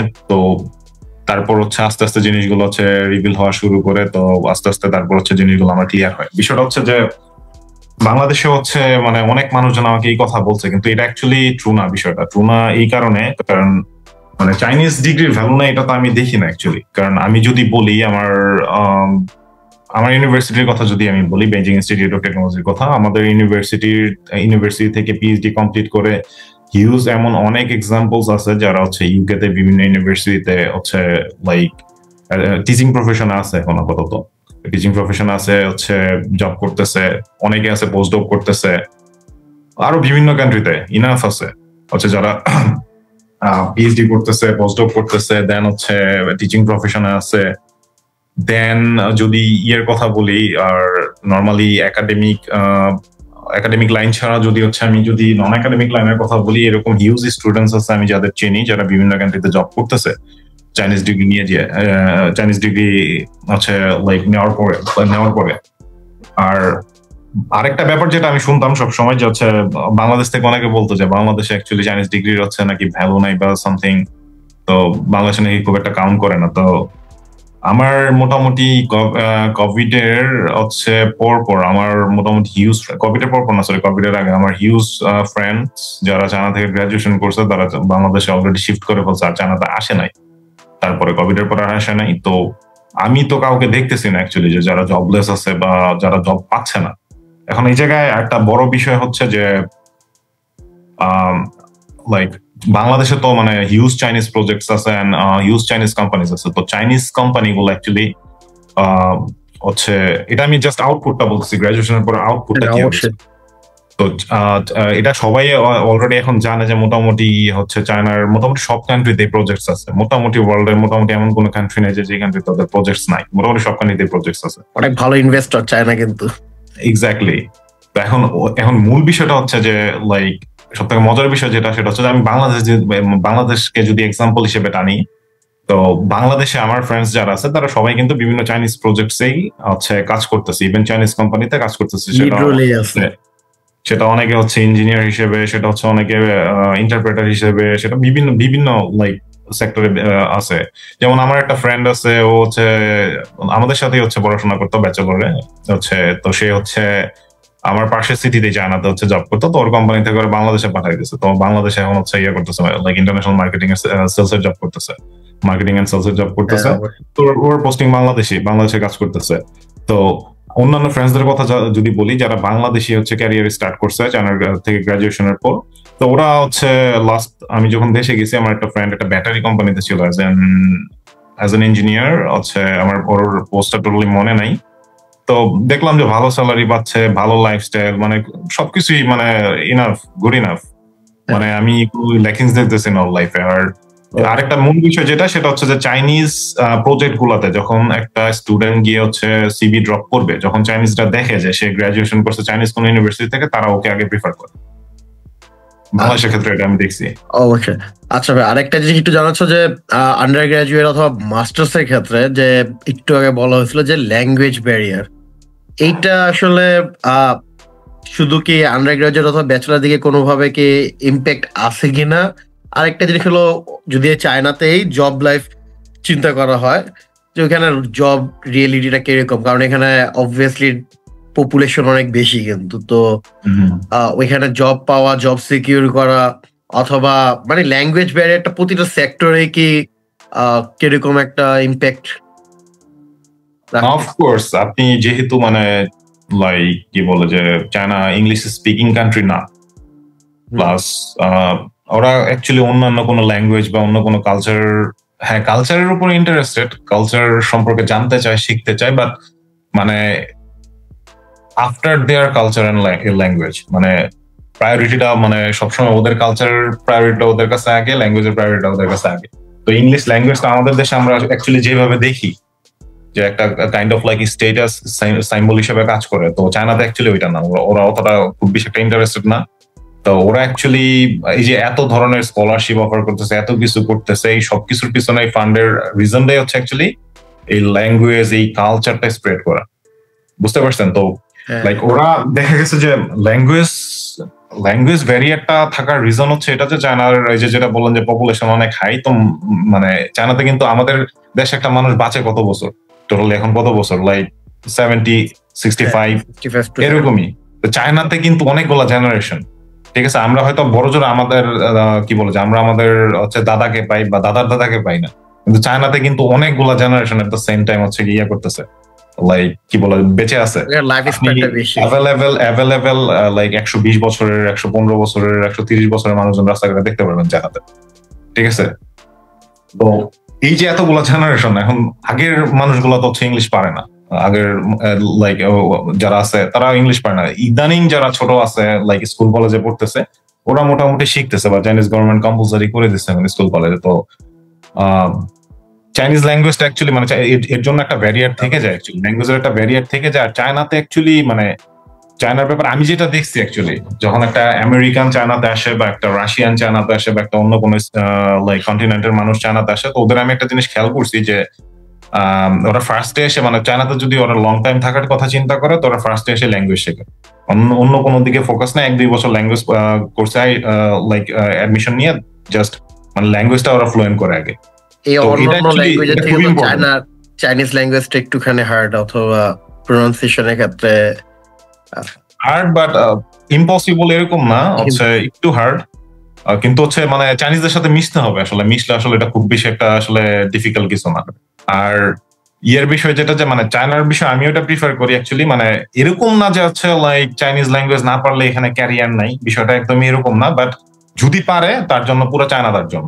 বিকজ মানে একটা এক্সাম্পল যদি দেই, চাইনিজ এই যে চায়নাতে যারা হচ্ছে পড়াশোনা করতেছে, লাইক হিউজ স্টুডেন্ট এখন গ্রাজুয়েশন করে মোটামুটি সবাই জব করে চায়নাতে, মানে জবলেস পোলাপান আমি খুবই কম দেখি। একটু চ্যালেঞ্জিং হয়ে গেছে কারণ এখন অনেক কম্পিটিশন, তো তার মধ্যে দেখা গেছে যে তারপরও স্টিল মানে মোটামুটি 99% পোলাপানি হচ্ছে জব করতেছে। তো চায়নাতে এখন বিষয়টা যেটা হয়েছে যে ইন্টারেস্টিং বিষয় যেটা, সেটা হচ্ছে যে মানে চাইনিজরা এই বিষয়ে খুবই ওয়েলকামিং, যে ওদের কান্ট্রি থেকে যারা ফরেনার স্টুডেন্ট গ্রাজুয়েশন করতেছে ওরা এটাকে খুব চ্যালেঞ্জ হিসেবে নেয়, আমি যেটা দেখছি আমার এতদিনের ক্যারিয়ারে প্লাস হচ্ছে মানে এত এক্সপিরিয়েন্স থেকে, যে মোটামুটি অন্যান্য ফ্রেন্ডসরাও যে জব করতেছে, তো ওরা খুব চ্যালেঞ্জ হিসেবে নেয় যে লাইক ওরা তো অ্যাকচুয়ালি নতুন। ওইটাই আমি বলতে চাচ্ছিলাম যে স্টুডেন্টরা যখন জার্নিটা শুরু করে, অনেকে চিন্তা করে যে আমার ব্যাচেলার অথবা মাস্টার্স এর পাশাপাশি আমি একটা জব ফিল্ডে নিজেকে যাচাই করে অথবা এঙ্গেজ করে, তো ওইটা কতটুকু মানে হার্ড প্রসেস বলা যায়, নাকি ওইটা ইজিলি কোনো একটা জব অথবা ব্যাচেলারের পাশাপাশি করা যায়? আমি মাইন্ডের সাথে দুইটা কোশ্চেন আরো অ্যাড করতে চাই। একটা হচ্ছে যে চাইনিজতে যেহেতু চাইনিজ ল্যাঙ্গুয়েজে একটা ব্যারিয়ার আছে, তো ব্যাচেলার বা মাস্টার্স করতে গেলে কি চাইনিজ ল্যাঙ্গুয়েজের কোনো কোর্স ম্যান্ডেটরি কিনা এই ব্যাচেলার বা মাস্টার্সে? এবং আরেকটা ব্যাপার হচ্ছে যে চায়নাতে ব্যাচেলর এবং মাস্টার্স করা অবস্থায় জব করা কি লিগ্যাল কিনা? আচ্ছা আচ্ছা, ইয়েতে যেটা মানে লাইক চায়নাতে ব্যাচেলর বা মাস্টার্স বা লাইক পিএইচডি যেটাই হচ্ছে, যে কেউ যেটাই কন্টিনিউ করুক না কেন, যে কোনো একাডেমিক প্রোগ্রামে কন্টিনিউ করুক না কেন, হচ্ছে ওদের মানে কোর্স কারিকুলাম ইয়ে থাকে, চাইনিজ ল্যাঙ্গুয়েজের উপর কোর্সেস থাকে। ব্যাচেলরে খুব সম্ভবত 4টা কোর্সেস থাকে, 1 2 3 4। মাস্টার্স হয়তো 2টা থাকে, পিএইচডি তো 2টা থাকে। তো মোটামুটি লেভেলের একটা হচ্ছে চাইনিজ ওরা ইউনিভার্সিটি লেভেলে কমপ্লিট করাই দেয় হচ্ছে অন্যান্য কোর্সেস এর পাশাপাশি। তো এটা মানে কারিকুলাম হচ্ছে মানে পার্টি। আর ইয়ের ব্যাপার যেটা আরেকটা কি যেন জিজ্ঞেস করলেন, হচ্ছে মানে লিগ্যাল কিনা জব? না, জব চায়নাতে লিগ্যাল না, জব চায়নাতে লিগ্যাল না, হচ্ছে জব করা লিগ্যাল না, একদমই লিগ্যাল না। বাট অনেকে করে ইলিগালি, অনেকে জব করে। বাট হচ্ছে দেখা গেছে যে ওইটা মানে ব্যাচেলর স্টুডেন্টদের জন্য খুব একটা সুইটেবল না হচ্ছে, কাজ ব্যাচেলর অনেক বেশি ক্লাসেস থাকে জানাতে, কিন্তু হচ্ছে মানে ওরা ক্রেডিট থেকে হচ্ছে মানে কোর্স আওয়ারটা হচ্ছে মানে হিসাব করে বেশি। এটা খেয়াল করছেন কিনা জানি না, হচ্ছে ওদের কিন্তু কোর্স আওয়ার বেশি জানাতে। মোটামুটি প্রায় এক একটা কোর্সের ক্লাস হচ্ছে মোটামুটি কত 2 ঘন্টা 45 মিনিট অ্যারাউন্ড, এরকম কম বেশি হইতে পারে আর কি। তাহলে সেক্ষেত্রে কি আমরা বলতে পারি যে চায়নাতে যারা স্টুডেন্ট অবস্থায় পড়ালেখা করে তারা তাদের যেহেতু জব ইললিগাল, তাহলে তাদের আর্নিং সোর্সটা আসলে কি? তারা কিভাবে আর্নিং করে বা লাইফ এক্সপেন্ডটা কিভাবে তারা করতে পারে, এবং লাইফটা কিরকম সিকিউর? মানে চায়নাতে কি বাংলাদেশের মতো মানে কোনো হাইজাক ছিনতাইকারী বা আমরা যেমন এই কোশ্চেন গুলা যে আমার মানে মানুষই জানতে চাওয়া আসলে কতটা নিরাপদ একটা একটা মেয়ে যদি চায়নাতে পড়ালেখা করতে চায় তার জন্য লাইফটা কিরকম নিরাপদ, এই ব্যাপারগুলো যদি একটু বলতো। কতটা এনভায়রনমেন্ট ফ্রেন্ডলি?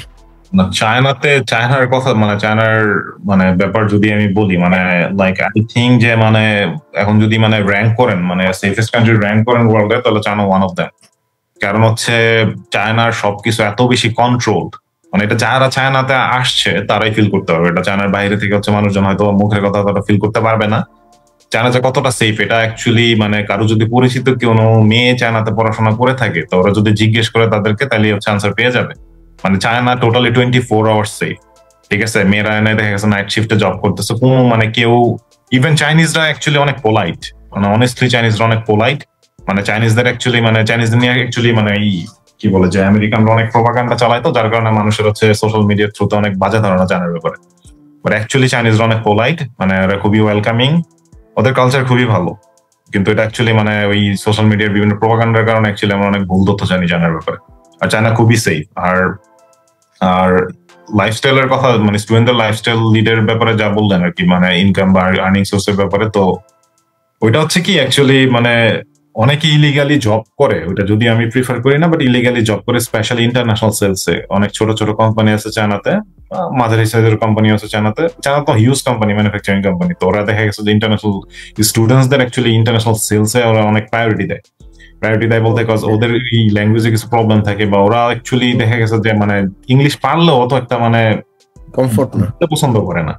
তো ওরা অ্যাকচুয়ালি প্রিফার করে ইন্টারন্যাশনাল সেলস গুলাতে ফরেনার স্টুডেন্টদের। তো অনেক ফরেনার স্টুডেন্ট দেখা গেছে লিগালি জব করে, অনেকে গ্রাজুয়েশনের পর ওয়ার্ক ভিসা নিয়ে জব করে, অনেকে দেখা গেছে স্টুডেন্ট থাকার সময় হচ্ছে পার্ট টাইম জব করে, আবার অনেকে আবার দেখা গেছে যে হচ্ছে বিজনেস করে। তো লাইক এটা সব থেকে বেশি পপুলার স্টুডেন্টদের মধ্যে আমি যেটা দেখছি, যে মোটামুটি সব স্টুডেন্ট কম বেশি ছোট হোক বড় হোক বিভিন্ন বিজনেস করে।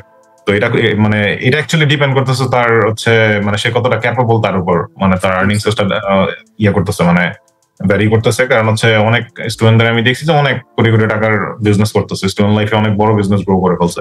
আর অনেকে দেখা গেছে মোটামুটি ছোটখাটো হচ্ছে ছোটখাটো হচ্ছে মানে এক্সপোর্ট বিজনেস করতেছে, জানা থেকে বাংলাদেশে পাঠাচ্ছে, বিভিন্ন হচ্ছে এই পেজ চালাচ্ছে। তো এরকম করে মোটামুটি সে তার খরচ চালায় ফেলতে পারতেছে।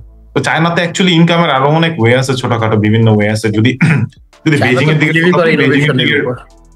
হ্যাঁ জি, চায়না তো বিলিভই করে ইনোভেশনের উপর, যত আইডিয়া ক্রিয়েটিভ আইডিয়া আছে সবকিছু ওরা অনেক আগে আছে। আমি যদি টেকনোলজির দিক দিয়ে চিন্তা করি অথবা ম্যানুফ্যাকচারিং কোম্পানির দিকে চিন্তা করি, সব দিক দিয়ে হ্যাঁ ওই কালচারটি ওইখানে একটা এগুলো আস্তে আস্তে মানুষ এখন জানতেছে অ্যাকচুয়ালি, মানে এতদিন প্রোপাগান্ডার কারণে আসলে জানতে পারে নাই। মানে কথা আছে না, আপনি বলছেন যে মোস্টলি মিসআন্ডারস্টুড কান্ট্রি হলো চায়না। এটা চায়নাতে একটা মানে সেইং ওদের, যে China is the most misunderstood country in the world. তো এখন এটাই ট্রু। আসলে আমি আরেকটা ব্যাপারে এই জায়গায় একটা ইম্পর্টেন্ট আমি একটা ব্যাপার বলে নিই। সবারই একটা কোয়েশ্চেন আমি দেখি যে যত ট্রাভেলার বাংলাদেশ থেকে আসে, এই যে ইন্ডিয়ানরাও কিন্তু আসে, ইন্ডিয়ানদের কিন্তু মানে ডিপ্লোম্যাটিক সম্পর্ক চায়নার সাথে ভালো না। ইন্ডিয়ানরা আসে, কিন্তু ইন্ডিয়ান মানুষজন কত ইন্টেলিজেন্ট দেখবেন, ওদের যখন ব্লগ দেখবেন চায়নাতে, ওরা খুবই ইনফরমেটিভ কথাবার্তা বলে। কিন্তু আমার খারাপ লাগে যখন দেখি বাংলাদেশের মানে যাদের ব্লগ দেখি আমি, খুব ভালো ভালো ব্লগার, ঠিক আছে, ওরা এসে মানে চায়নাতে র্যান্ডমলি চলে আসে, এসে হচ্ছে ওরা কোয়েশ্চেন করে যে কেন নাই, কেন ফেসবুক নেই, ঠিক আছে, কেন হচ্ছে দেখা গেছে চায়না ইউটিউব ইউজ করে না। এটার পিছনে অনেক সুন্দর একটা ব্যাপার আছে, এটা মানুষজন স্টাডি না করে হচ্ছে চলে আসে চায়নার ব্যাপারে, দেখা গেছে যে তারপর হচ্ছে কন্টেন্ট ছোড়া শুরু করে অ্যাকচুয়ালি। এটার বিষয়টা হচ্ছে কি আমি বলি, চায়না কতটা প্রোটেক্টিভ চিন্তা করবেন, যে ওরা অ্যাকচুয়ালি আপনি যদি ওদের হচ্ছে লাইক ব্রিটিশরা যখন হচ্ছে চায়নার হচ্ছে পোর্ট গুলা যখন ওরা কন্ট্রোল করছিল অনেক বছর আগে, আমার সঠিক খেয়াল এটা মনে হয় খুব সম্ভবত সেকেন্ড ওয়ার্ল্ড ওয়ারের পরে, তো হিস্ট্রিটা ঘাটাঘাটি করলে পেয়ে যাবে হচ্ছে মোটামুটি ওরা যখন কন্ট্রোল করছিল চায়না ওই আফিম ওয়ারের পরে, ওই টাইমটাতে মানে আমার সঠিক টাইমটা মনে নাই, তো ওই সময়টাতে মানে ওরা কন্ট্রোল করার পর চায়না যখন আবার দেখা গেছে যে মানে সবকিছুর কন্ট্রোল ওরা ওদের দেশের কন্ট্রোল টোটালি নিয়ে নিছে, ওদেরকে এখান থেকে হচ্ছে মানে ব্রিটিশদের হচ্ছে সাকসেসফুলি পাঠিয়ে দিতে পারছে। তো তারপর থেকে চায়নার যে ডেভেলপমেন্ট এখন পর্যন্ত, মানে ও শুরু থেকে যদি আপনি খেয়াল করেন, ওদের হিস্ট্রিটা যদি আপনি খেয়াল করেন, দেখবেন যে ওরা শুরু থেকে ওদেরকে হচ্ছে ওরা ওয়ার্ল্ড লিডার মনে করে, যে মানে ওরা ওইরকম না যে আমরা হচ্ছে এই কান্ট্রির পিছনে হচ্ছে আমরা ইয়ে করবো, মানে ছায়া থাকবো, ওই কান্ট্রির পিছনে ছায়া থাকবো, এরকম না। ওরা ওদেরকে শুরু থেকে অনেক স্বয়ংসম্পূর্ণ মনে করে, আমাদের নাই, ওকে আমরা হার্ড ওয়ার্ক দিয়ে জিনিসটা অ্যাচিভ করবো। তো ওদের হচ্ছে লাইক ওয়ে অফ থিঙ্কিংটা হচ্ছে লিডারদের ওয়ে অফ থিঙ্কিংটা এরকম। চায়না তো হচ্ছে ইয়ে আছে, মানে দুর্নীতি আছে টুকটাক, বাট দিন শেষে মজার বিষয়টা কি, মজার বিষয়টা হচ্ছে এটা যে চাইনিজ যে লিডার্সরা যারা দুর্নীতি করে, টুকটাক দুর্নীতি করলেও ওরা দিন শেষে ওদের মানে কান্ট্রির প্রায়োরিটি আগে, ওদের মানুষের প্রায়োরিটি আগে, ঠিক আছে, যার কারণে ওদের এই ডেভেলপমেন্ট গুলো মানে এত র্যাপিড ডেভেলপমেন্ট। মানে লাস্ট আপনি লাইক 20-30 বছরে যদি দেখেন, মানে চায়না কি ছিল 20 বছর আগে, আমি যখন 2006 যখন চায়নাতে আসি, এত ডেভেলপমেন্ট আমি দেখি নাই চায়না। মানে আমি লাইক তারপর আসলাম হচ্ছে 2014 চায়নাতে। তো 14 আমি আসার পর চায়নার টোটাল ডেভেলপমেন্ট দেখে আমি মানে টোটালি আমার মাথা নষ্ট, মানে হিউজ ডেভেলপ করে বলছে। আর কোভিড এর পরের কথা যদি বলি, এখন তো মানে কোভিড এর আগে মোটামুটি ম্যানুয়াল জিনিসপত্র ছিল চায়নাতে, এখন সবকিছু অটোমেশনের আন্ডারে, মানে একদম সবকিছু পেমেন্ট থেকে শুরু করে, মানে এখানে মানে চায়নাতে সবকিছুতে অটোমেশন এখন, মানে সবকিছুতে আপনি হচ্ছে মানে সবকিছু মানে কি বলবেন, মানে যে কোনো কিছু একটা গেস করেন ওইটা হচ্ছে মানে লাইক ওইটাও টোটালি আছে লাইক অটোমেশনের আন্ডারে, মানে সবকিছু অটোমেটিক। ইভেন আমি বেজিং এ যখন ছিলাম, আমি রাত 12টার দিকে যখন মাঝে মধ্যে কোনো কিছু খাইতে ইচ্ছা করতো, আমি যখন হচ্ছে ওই যে সেফের কথা যে বলছি, এখন সেফের একটা এক্সাম্পল দিই। তো আমি যখন হচ্ছে রাত 12টার দিকে যখন ক্ষুধা লাগতো, কোনো কিছু খাইতে ইচ্ছা করতো, তো আমার হচ্ছে 7-11 যখন আমি যাইতাম ক্যাম্পাসের বাইরে, তো মানে মোস্ট অফ দ্য টাইম আমি দেখতাম যে 7-11 এর সেলসম্যান সে নাই, ঠিক আছে, একটা রোবট হচ্ছে মানে লাইক রোবট আছে হচ্ছে ইয়ার মধ্যে, শপের মধ্যে, সেই মনিটর করতেছে, সেই ইয়ে করতেছে, মানুষজন যার যার মতো কিনে সে নিজে নিজে পে করে চলে যাচ্ছে। সে মানে যে টাকাটা যে মানে চাইলে যে মাইরে দিতে পারে বা না দিতে পারে, মানে এটা তার মানে লাইক এটা কেউ ফিলও করতেছে না, জাস্ট লাইক সে সেলফ পেমেন্ট করে চলে যাচ্ছে, ঠিক আছে, খুবই সেফ। মানে লাইক এটা হচ্ছে আমি মনে করি যে এটা সবাই এগ্রি করবে, যারা সেটা কেউ এটা নিয়ে হচ্ছে। মজার কথা হলো এশিয়ার বিভিন্ন কান্ট্রি গুলো এখন চাইনিজ এই অটোমেশন প্রক্রিয়া, তারপর রোবোটিক্স, এগুলো বিভিন্ন যে জিনিসগুলো আছে সেগুলো কিন্তু অ্যাডপ্ট করতেছে। ইনফ্যাক্ট পিপল ভিজিট চায়না কারণ একটাই কারণ, যে ওইখানে কোন কোন জিনিসগুলো নতুন ইনোভেটিভ হইতেছে, কোন কোন জিনিসগুলো আমরা নিজের কান্ট্রিতে ইউজ করতে পারি অ্যাজ এ বিজনেস মডেল অথবা কোনো একটা পারপাসে, সার্ভিস হিসেবে। তো আরেকটা জিনিস একটুখানি যদি স্টাডি রিলেটেডই, হ্যাঁ, স্টাডির পরে অনেকেই বলা যায় পিআর, যেটা বিভিন্ন সময় মানুষের একটা থাকে যে ইউরোপ কান্ট্রিতে একটা পিআর টাইমিং একটা আছে, তো এরকম চায়নায় পিআর এর যে রোড ম্যাপটা, সেই রোড ম্যাপটা আসলে কিরকম, অথবা এটা কতটুকু ইজি অথবা হার্ড? আচ্ছা, এবং আরেকটা জিনিস আমি অ্যাড করি কোশ্চেনটার সাথেই, সেটা হচ্ছে যে আফটার গ্রাজুয়েশন আমি অনার্স করলাম, মাস্টার্স করলাম, তারপরে আমি জবের ক্ষেত্রে আমি আমার ভিসাটাকে ওয়ার্ক ভিসা কিভাবে আমি কনভার্ট করব? আমি এতগুলো কোশ্চেন আমার একসাথে মনে থাকবে না, তাহলে আগে আমারটাই ঘুরো, এরপর রাকিব ভাই আপনারটা। ঠিক আছে, যেটা মাথায় থাকে সেটা। আমি হচ্ছে আমার একটা জিনিস তখন মিস করছিলাম, আমি ওটা মানে শেষ করে নিই, যে চায়নাতে কেন হচ্ছে ফেসবুক বা ইউটিউব বা ইন্টারন্যাশনাল যে হচ্ছে প্ল্যাটফর্মস গুলো আছে, অ্যাকচুয়ালি ওইগুলা কেন হচ্ছে চায়নাতে হচ্ছে ইয়ে না, মানে ওরা ওপেন করে নাই বা হচ্ছে কেন ওরা হচ্ছে ইয়ে করে নাই, মানে হচ্ছে চায়নাতে পপুলার না জিনিসগুলো। তো এটার মূল রিজন হচ্ছে যে কিছু ডিপ্লোম্যাটিক ব্যাপার আছে। তো ফার্স্ট অফ অল মানে এখানে কিছু ব্যাপার আছে। তো ফার্স্ট অফ অল ব্যাপারগুলো খুবই সুন্দর, যেমন হচ্ছে ধরেন মানে বর্তমান অ্যাকচুয়ালি এখন আমরা যেই হচ্ছে কারেন্ট ওয়ার্ল্ডে আমরা হচ্ছে লাইফ লিড করতেছি, এই টোটাল ওয়ার্ল্ডটাই কিন্তু টোটালি চলতেছে হচ্ছে ডেটার উপর, ঠিক আছে? তো ওদের মূল টার্গেট হচ্ছে যে ওরা ওদের দেশের মানে ওদের ডেভেলপমেন্ট যদি ওরা হচ্ছে পর্যায়ক্রমে যদি ধরে রাখতে চায়, তাহলে সেই ক্ষেত্রে তাদের ডেটা লিক হইতে দেওয়া যাবে না, ঠিক আছে? ওদের ডেটা ওরা লিক হইতে দিবে না। তো যেই কারণে ওরা হচ্ছে ওদের ডেটা যেন লিক না হয়, যার কারণে ওরা হচ্ছে চায়নাতে অ্যাকচুয়ালি ওরা ওপেন করে নাই, মানে ফেসবুক বা হচ্ছে দেখা গেছে যে অন্যান্য ইন্টারন্যাশনাল যে প্ল্যাটফর্ম গুলো আছে এগুলো ওরা ওপেন করে নাই। আর হচ্ছে ওরা সব মানে চায়নাতে ফেসবুক ইউটিউব না থাকলেও সবকিছুর অল্টারনেটিভ কিন্তু চায়নাতে আছে, সবকিছুর অল্টারনেটিভ চায়নাতে আছে, উবার বলেন সবকিছুর অল্টারনেটিভ চায়নাতে আছে। ওরা কিন্তু মানে সোশ্যাল প্ল্যাটফর্ম বাহিরে নেই, কিন্তু ওরা ইন্টারন্যাশনাল গুলো ইউজ করে না, ঠিক আছে? আরো কিছু বিষয় হচ্ছে যে ধরেন চায়না তো একটা মানে densely populated country, densely populated বলবো না মানে হাই পপুলেশন, বাট ইয়ে না মানে লাইক হোয়াটএভার। তো ওদের পপুলেশন তো অনেক হাই। তো ওদের আরেকটা থিঙ্কিং আছে যে চাইনিজ মার্কেটে যেই কোম্পানিটা ঢুকবে সে ইজিলি কিন্তু ওয়ার্ল্ডের একটা মানে চাইনিজ মার্কেটটা যদি কেউ গ্র্যাব করতে পারে, ধরেন আপনার একটা কোম্পানি, আপনি যদি সেটা চাইনিজ মার্কেটে আগে গ্র্যাব করতে পারেন, আপনার কোম্পানির মানে ওয়ার্ল্ড র্যাঙ্কে আপনার কোম্পানি একটা মনে করেন একটা লেভেল আসতে খুব বেশি একটা সময় লাগবে না। কারণ আপনি চিন্তা করেন এত বড় একটা জিনিস,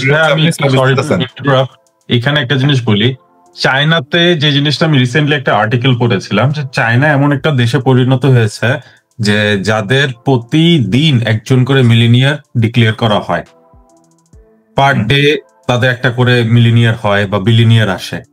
এবং চায়না, আপনি যে কথাটা বললেন চায়না মার্কেটে যে চায়না মার্কেট গ্র্যাব করতে পারবে সে ওয়ার্ল্ড র্যাঙ্কিং বা ওয়ার্ল্ড বিজনেসে সে অনেকটা আগায় যাবে।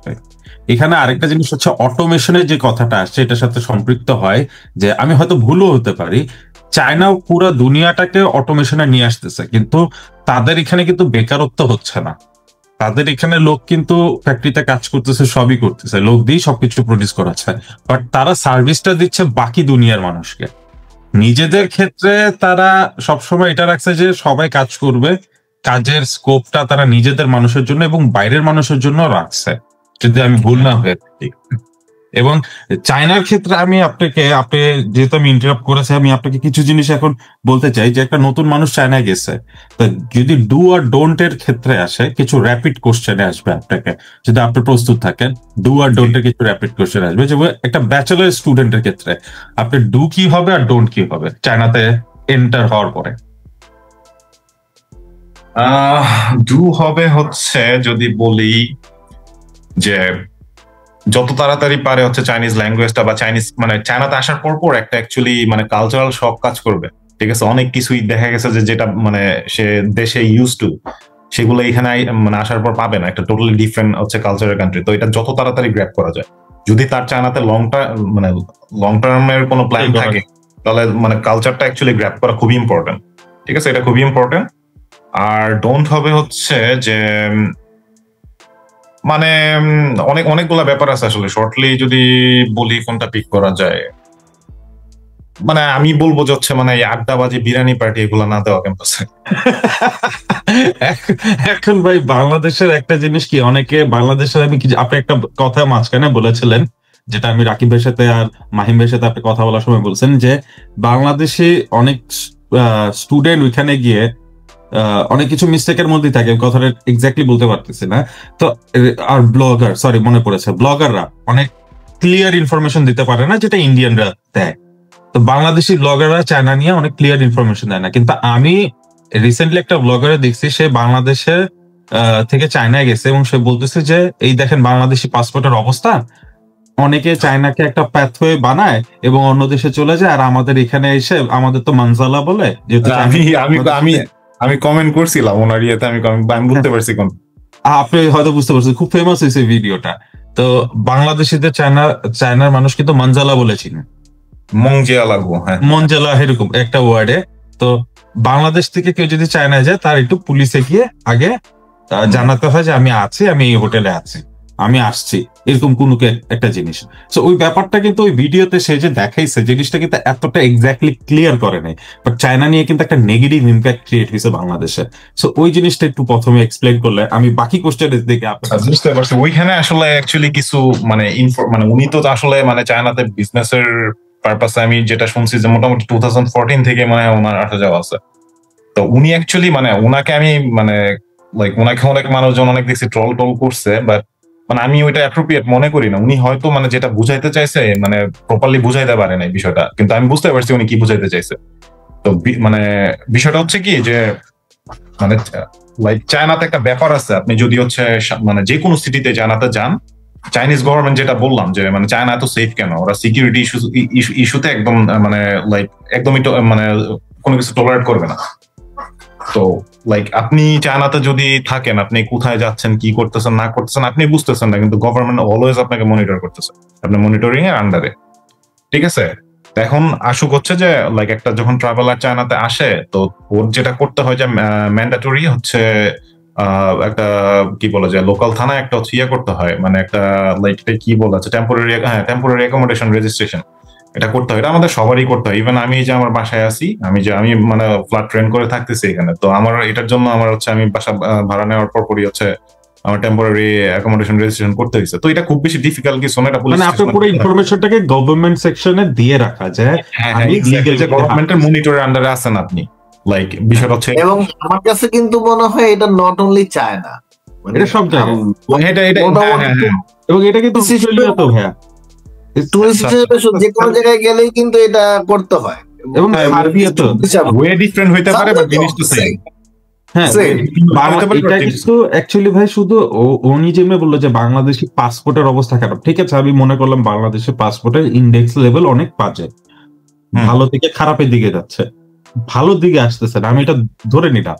কিন্তু অ্যাকচুয়ালি এটা কিন্তু সব দেশের মোটামুটি সেম রুলস, এটা ওদের দেশের সব দেশের মানুষের জন্য। ওই বিষয়টা শেষ করি, ওনার যে ব্যাপারটা সেটা হচ্ছে যে লাইক, তো উনি যেটা বলছে ওইটাতে আসতেছি পরে। তো ওই যে যেটা বললাম, ওই যে টেম্পোরারি অ্যাকোমোডেশন রেজিস্ট্রেশন করতে হয়। তো এখন গেল বিষয়, তো লাইক গুয়ানজুতে আমি যেটা শুনতেছি যে মানে ওইখানে যেটা হয়েছে, মানে উনি খুব সম্ভবত গুয়ানজুতে ওই মানে ইয়েটা হয়েছে ওনার সাথে, ওই ইনসিডেন্টটা হয়েছে গুয়ানজুতে। তো আমার যেটা মনে হয়েছে যে গুয়ানজুতে হয়েছে, কারণ বাংলাদেশ থেকে বিজনেসম্যান যারা আছে সবাই ওইখানে আসে, বা সবকিছু মিলে আমার কাছে মানে আমার খেয়াল নাই, বাট আমার যত মনে পড়ে গুয়ানজুতে। তো ওই গুয়ানজু অ্যাকচুয়ালি সাউথ চায়নাতে পড়ছে। চায়নাকে অ্যাকচুয়ালি দুইটা পার্টে ওরা হচ্ছে ডিভাইড করে, তো নর্থ চায়না সাউথ চায়না। আমি এখন নর্থ চায়নাতে আছি। তো সাউথ চায়নাতে অ্যাকচুয়ালি স্পেশালি গুয়ানজুটা সাউথ চায়নাতে। তো সাউথ চায়নাতে অ্যাকচুয়ালি সব ধরনের সব বিজনেসম্যানরা অ্যাকচুয়ালি ট্রাভেলাররা সবাই সাউথ চায়নাতে আসে। তো ওইখানে বর্তমানে এত বেশি মানে চায়নাতে এখন লাইক গুয়ানজু মোটামুটি একটা মানে কি বলে যে ট্রাভেল ডেস্টিনেশন। আমি একটু অ্যাড করি, Guangzhou one of the biggest and most commercial business city. এটা পুরো ওয়ার্ল্ডেরই, এটা শুধু চায়নাতে না, মোটামুটি শুধু বাংলাদেশ না, পৃথিবীর সব দেশের বিজনেসম্যানরাই গুয়ানজুতে একটা হাব হিসাবে যায় চায়নাতে। ভাইয়া যেটা সাকিব ভাই যেটা কন্টিনিউ করতেছিল, তো হ্যাঁ, তো আমি যেটা শুনছি যে এত পরিমাণ মানে ফরেনার্স বা ট্রাভেলার্স বা বিজনেসম্যান এত পরিমাণ আসতেছে গুয়ানজুতে। আমি যেটা মানে আমার হচ্ছে জুনিয়রসদের কাছ থেকে আপডেটস পাইছি অ্যাকচুয়ালি, যারা রিসেন্টলি জবে ঢুকছে লাস্ট ইয়ারে বা এই বছর। তো ওরা আমাকে যেটা বলছে যে মানে ওরা যখন হচ্ছে ওয়ার্ক ভিসা করতে মানে প্রসেসিং শুরু করছে, তখন ওদেরও দেখা গেছে সিকিউরিটি ইস্যুস নিয়ে অনেক ধরনের অনেক কিছু আসলে ফেস করতে হয়েছে। তারপরে ওরা আমাকে রিজন যেটা বললো যে অ্যাকচুয়ালি মানে যে এখানে এত বেশি ফরেনার আসতেছে, যার কারণে অ্যাকচুয়ালি মানে পুলিশি তদারকিটা একটু বেশি। তো দেখা গেছে যে অনেক ক্ষেত্রে দেখা গেছে যে মানে কি বলে যে হোটেলে আপনি যে হোটেলে থাকতেছেন, হোটেলের হচ্ছে কর্তৃপক্ষ হচ্ছে আপনাকে হচ্ছে সাপোর্ট দিতে পারতেছে না। মানে নর্মালি আমাদের নর্থে যেটা হয় যে আমাদের পুলিশ স্টেশন যাওয়া লাগে না, হোটেলে উঠলে হোটেলের যে রিসিপশনিস্ট সেই হচ্ছে অ্যাপ্লাই করে দেয়, বা হচ্ছে যে আমি এই বাসায় উঠছি আমার হচ্ছে বাড়িওয়ালা হচ্ছে করে দিচ্ছে, তো আমার অ্যাকচুয়ালি করতে হয় নাই, যাইতে হয় না। কিন্তু অনেক ক্ষেত্রে সাউথে নাকি যাইতে হয়, হচ্ছে লোকাল হচ্ছে আপনার যেই কি বলে যে পুলিশ স্টেশন গিয়ে রেজিস্ট্রেশন করতে হবে। অনেক সময় হচ্ছে মানে গ্রুপ অফ পিপুল আসলে পুলিশ নিজে আসে, হোটেলে আসে বা হচ্ছে কোনো জায়গায় হচ্ছে ওদের নিয়ে হচ্ছে দেখা গেছে রেজিস্ট্রেশন প্রসেসটা কমপ্লিট করে। এরকম ডিফারেন্ট প্লেসে ডিফারেন্ট হচ্ছে মানে ব্যাপার স্যাপার। এটা তার অ্যাপ্রোচে সারা বাংলাদেশের অনেক জায়গায় অনেক মানুষ। আরো ব্যাপার আছে, আমি বলতেছি না, আমি আরো বলতেছি আরো ব্যাপার আছে। যেমন হচ্ছে আপনার তো এটা হয়, ঠিক আছে, এই জিনিসটা হচ্ছে ওইখানে। তো এক একজন এক এক রকম আসলে ইনসিডেন্ট ফেস করতেছে, তো ওইটা ইউটিউবে বলে দিচ্ছে ঠিক আছে, আমি উনার দোষ দিতেছি না, মানে অন্য ইউটিউবারদের কথা বলতেছি, অনেকে অনেক অ্যাগ্রেসিভলি বলে দিচ্ছে যে এটা হচ্ছে ওইটা হচ্ছে, ঠিক আছে, কিন্তু চাইনিজ পুলিশ কিন্তু অনেক ফ্রেন্ডলি, ওদের মানে ওরা কিন্তু অ্যাকচুয়ালি মানে আপনার সাথে যখন কথা বলতে আসবে আপনাকে অ্যাকচুয়ালি কোঅপারেট করার জন্য আসবে, ওরা কিন্তু আপনার প্রবলেম মানে আপনাকে প্রবলেমে ফেলার জন্য আসবে না। চাইনিজ পুলিশ খুবই ফ্রেন্ডলি, ঠিক আছে, খুবই ফ্রেন্ডলি, আপনি যদি ইলিগাল কোনো কিছু না করেন তাহলে হচ্ছে খুবই ফ্রেন্ডলি ওরা।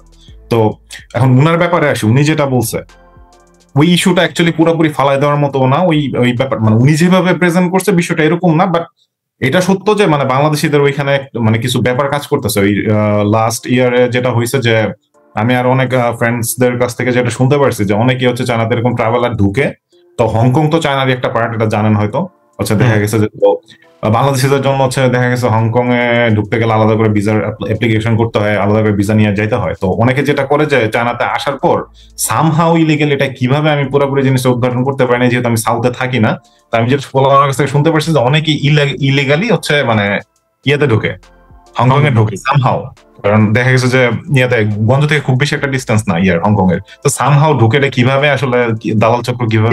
এই ব্যাপারটা আমি একটু ক্লিয়ার করি, বিষয়টা আমি জানি। সেটা হচ্ছে তোমার গুয়াংজো থেকে সেনজেনের ফার্স্ট ট্রেনে যাওয়া হচ্ছে 35 মিনিট লাগে গুয়াংজো থেকে সেনজেনে যেতে, আর সেনজেন থেকে হংকং এর মাঝখানে হচ্ছে একটা ব্রিজের ডিস্টেন্স শুধুমাত্র। আমি ওইখানে গেছি, ফিজিক্যালি আমি ওইখানে গেছিলাম। এবং এই জিনিসটা, এই যে রোডটা মানে বাংলাদেশ থেকে পিপলস ইলিগালি হংকং যাওয়া, এটা শুরু হয়েছে 2023 সাল থেকে। হ্যাঁ হ্যাঁ হ্যাঁ ঠিক আছে, 2023 সাল থেকে শুরু হয়েছে। এবং আমি ওই মোমেন্টামে আমি হংকং এর মানে আমি সেনজেনে ছিলাম। তো সেনজেনের যে বিচ, ওই বিচ এরিয়ার মাঝখানে হচ্ছে একটা ব্রিজ গেছে, ব্রিজটা হচ্ছে 1 কিলোমিটার, 1 থেকে 1.5 কিলোমিটার এরকম একটা ব্রিজ গেছে। তো মানুষজন হচ্ছে ওই ব্রিজটা দিয়া তো আর মানুষ পার হয় না, মানুষ হচ্ছে তোমার এই সমুদ্র পথে আর কি বোট দিয়া দুই পারে কন্ট্যাক্ট করে এই দিকটা পার হয়, এবং এটা খুবই ইজি প্রসেস আর কি। তো বাঙালিরা এটা পছন্দ করে নিচ্ছে, তারা হংকং এ যায় আর কি। যাই হোক, আমরা এটাই হচ্ছে মানে এই রিজনটার কারণে অ্যাকচুয়ালি দেখা গেছে যে মানে একটা খারাপ ইম্প্যাক্ট তৈরি হয়েছে বাংলাদেশিদের। তো এইটা হচ্ছে মূলত বিষয়, মানে উনার অ্যাকচুয়ালি প্রেজেন্টেশনটা হয়তো উনি ঠিকভাবে মানে করতে পারে নাই ওই টাইমে, বাট মানে উনি হয়তো আমার যেটা মনে হয়েছে যে এরকম কিছুই বুঝাইতে চাইছে, মানে মূল বিষয়টা হচ্ছে এটা, আমি যেটা বললাম। এখন যে জিনিসটা আরেকটা ভাইয়া কথা, বাংলাদেশি কমিউনিটির কি অবস্থা চায়নাতে? either they stand like a good community or bad community. আমি সাথে আরেকটা কোশ্চেন অ্যাড করতে চাই, আকিবের সেই কোশ্চেনের সাথে আমি একটু মজার কোশ্চেন অ্যাড করতে চাই। সেটা হচ্ছে যে বাংলাদেশের কমিউনিটি তারা কি পলিটিক্যাল কোনো অবদান রাখতেছে কিনা? খাওয়াবেন নাকি আপনারা? না না না, আমি জিজ্ঞেস করলাম যে যেহেতু ইউকে কমিউনিটিতে তারা পলিটিক্যাল অবদান রাখতেছে, এরকম চায়নাতে তো একটা হিউজ কমিউনিটি আছে, সেই কমিউনিটি আসলে বাংলাদেশে কোনো পলিটিক্যাল কোনো ইম্প্যাক্ট মানে আপনার জানতে আছে কি? অ্যাকচুয়ালি চায়নাতে যখন হচ্ছে মানে আমার মানে চায়নাতে একটা টাইমে হচ্ছে মানে মাঝে মধ্যে অ্যাক্টিভিটি দেখা যেত, কিন্তু চাইনিজ গভর্নমেন্টের হচ্ছে সাইড থেকে হচ্ছে মানে এটা টোটালি চায়নাতে ইলিগাল, ঠিক আছে, মানে যে কোনো ধর্ম প্রচার করা প্লাস পলিটিক্যাল কোনো কিছু হচ্ছে প্রপাগান্ডা চালানো বা যে কোনো কিছু হচ্ছে এগুলা টোটালি মানে সেকুলার একটা ভাইব রাখে, চায়না সেকুলার একটা ভাইব তো রাখে। হ্যাঁ, তো দেখা গেছে ইভেন আমরা যখন ইউনিভার্সিটিস গুলোতে আসলে মানে রেজিস্ট্রেশন করি, তারপর আমাদের মোটামুটি একটা সেমিনার হয় হচ্ছে অ্যাডমিশন ডিপার্টমেন্টের সাথে, তো ওইখানে মোটামুটি ওরা বলে দেয় যে পলিটিক্যাল বা হচ্ছে কোনো রিলিজিয়াস কোনো লাইক অ্যাক্টিভিটিস করা যাবে, প্র্যাকটিস করা যাবে, বাট হচ্ছে এটা স্প্রেডিং এর কোনো কাজ করা যাবে না, যে অন্যজনকে হচ্ছে নিজের ধর্মে আসার জন্য ইয়া করা বা লাইক পলিটিক্যাল কোনো বিষয় নিয়ে হচ্ছে কথাবার্তা বলা বা লাইক মানে চাইনিজ লোকাল পলিটিক্স নিয়েও না, বা কোন ধর্মের মানুষই চায়নাতে, তার মানে এক কথা দ্বারা কোন ধর্মের মানুষই তার ধর্ম প্রচারের কাজ চায়নাতে করতে না না না, নট অনলি মুসলিম, অনেকে আবার হচ্ছে এটা নিয়ে ইয়ে করতে পারে, বাট নট অনলি মুসলিমস, মানে খ্রিস্টানদের ক্ষেত্রেও সেম, বৌদ্ধদের ক্ষেত্রেও সেম, কারণ চায়নাতে আপনি জানেন হয়তো মানে টোটালি মানে ওদের মোটামুটি মানে লাইক সবাই মোটামুটি মানে চায়নাতে ওরা দেখা গেছে যে কোনো ধর্ম বিশ্বাস করে না actually, kind of Russia type. রাশিয়ার ব্যাপারটা আমি টোটালি জানি না, মানে কারোর সাথে আমার ওইরকম মানে বাই পার্সন কথা হয় নাই হচ্ছে। তো চায়নার ব্যাপারটা হচ্ছে মোটামুটি এরকম, আর চাইনিজরা অতটা অ্যাগ্রেসিভ নাস্তিক না অ্যাকচুয়ালি, বা ওইরকম টাইপের না অ্যাকচুয়ালি, বাংলাদেশে যেরকমটা দেখা যায় এরকম না, অন্যান্য কান্ট্রিতে যেরকমটা দেখা যায়। একটা মিথ আছে অনেক পুরাতন, এই মিথটা যদি আজকে আমাদের এই পডকাস্টটা ভাঙা হয় এটা অনেক উপকার হবে। যে চায়নাতে অনেক জায়গায় মানুষ বলে বা মানুষের ভিতরে গ্রাম বাংলায় বা শহরের অনেকের মধ্যে একটা ভুল ধারণা থাকে, এবং কোভিড এর টাইমও ছিল, যে চায়নাতে মুসলমানদেরকে সহ্য করা হয় না, মুসলমানদেরকে মেরে ফেলা হয়। Is it truth or is it না ফেক থিং? এইটা একদম টোটালি মানে একটা ফেক ইনফরমেশন। আসলে বিষয়টা কি হয়েছে, China actually international social platform গুলোতে চাইনিজরা নাই, তো মানুষজন অ্যাকচুয়ালি মানে চায়নার ব্যাপারে জানে কম, আর যেটা খুশি সেটাই হচ্ছে টোটালি হচ্ছে স্প্রেড করে দেয়। বিষয় হচ্ছে আপনি এই বিষয়টা তো হচ্ছে যে মানে এটা অ্যাকচুয়ালি এই ইস্যুটা আসে হচ্ছে ইয়ে থেকে, হচ্ছে ওই যে শিনজানের হচ্ছে উইগুর মুসলিমদের ওই ইনসিডেন্ট থেকে, একটা মানে কি যেন একটা ভাইরাল হয়েছে নাকি আগে, কি মানুষজন এটা তো শত বছর ওদের হচ্ছে ইয়ে করে রাখা হয়, হচ্ছে বন্দি করে রাখা হয় বা সামথিং। এখানে অ্যাকচুয়ালি এটা যদি বলি, এটা অ্যাকচুয়ালি নট ফর মানে এটা কোনো ডিপ্লোম্যাটিক সরি এটা কোনো মানে লাইক ধর্মীয় কোনো কারণ, মানে ধর্মীয় কোনো কারণে না অ্যাকচুয়ালি। মানে আমি যেটা জানতে পারছি বা যেটা শুনছি যে শিনজানের মানুষজন একটু অ্যাগ্রেসিভ, ঠিক আছে, আসলে অ্যাগ্রেসিভ। তো দেখা গেছে যে এখানে অনেক ডিপ্লোম্যাটিক কিছু ইস্যুস আছে, এটা অ্যাকচুয়ালি ধর্মীয় কোনো বিষয় না, এটা টোটালি ধর্মীয় কোনো বিষয় না। গভর্নমেন্টের সাথে ওদের ডিপ্লোম্যাটিক কিছু ঝামেলা আছে, পলিটিক্যাল কিছু ঝামেলা আছে, যার কারণে অ্যাকচুয়ালি ওদের হচ্ছে একটু গভর্নমেন্ট মানে আমাদের দেশে যেটা হয় না যে কিছু মাইনরিটি, হ্যাঁ বলে ধরে নিলাম যে তাদের সাথে গভর্নমেন্টের, যেটা আমাদের ঢাকা শহরে ধরি যে বিহারি ক্যাম্প, এক্স্যাক্টলি এরকম এক্স্যাক্টলি ওই ঝামেলাটা। আচ্ছা বাংলাদেশি কমিউনিটি আমি একজনকে একটা মাধ্যমে চিনছি, যদিও আমার বাবা ওই মাধ্যমটা।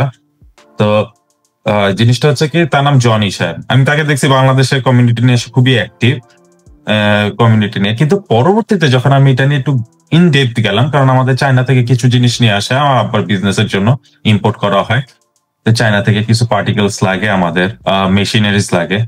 তো তখন গিয়ে দেখলাম এক একটা স্টেটে এক একটা community. Even though Bangladesh embassy শুধু না, চায়না ফরেন মিনিস্ট্রি অনেক সময় কনফিউজ হয়ে যায় কোন স্টেটের কোন বাংলাদেশি কমিউনিটিকে তারা প্রেফারেন্স দিবে। মানে এক একটা স্টেটে একটা কমিউনিটি। এই জন্য আমি বাংলাদেশ কমিউনিটিটা নিয়ে আসছি যে কি পজিশনে আছে।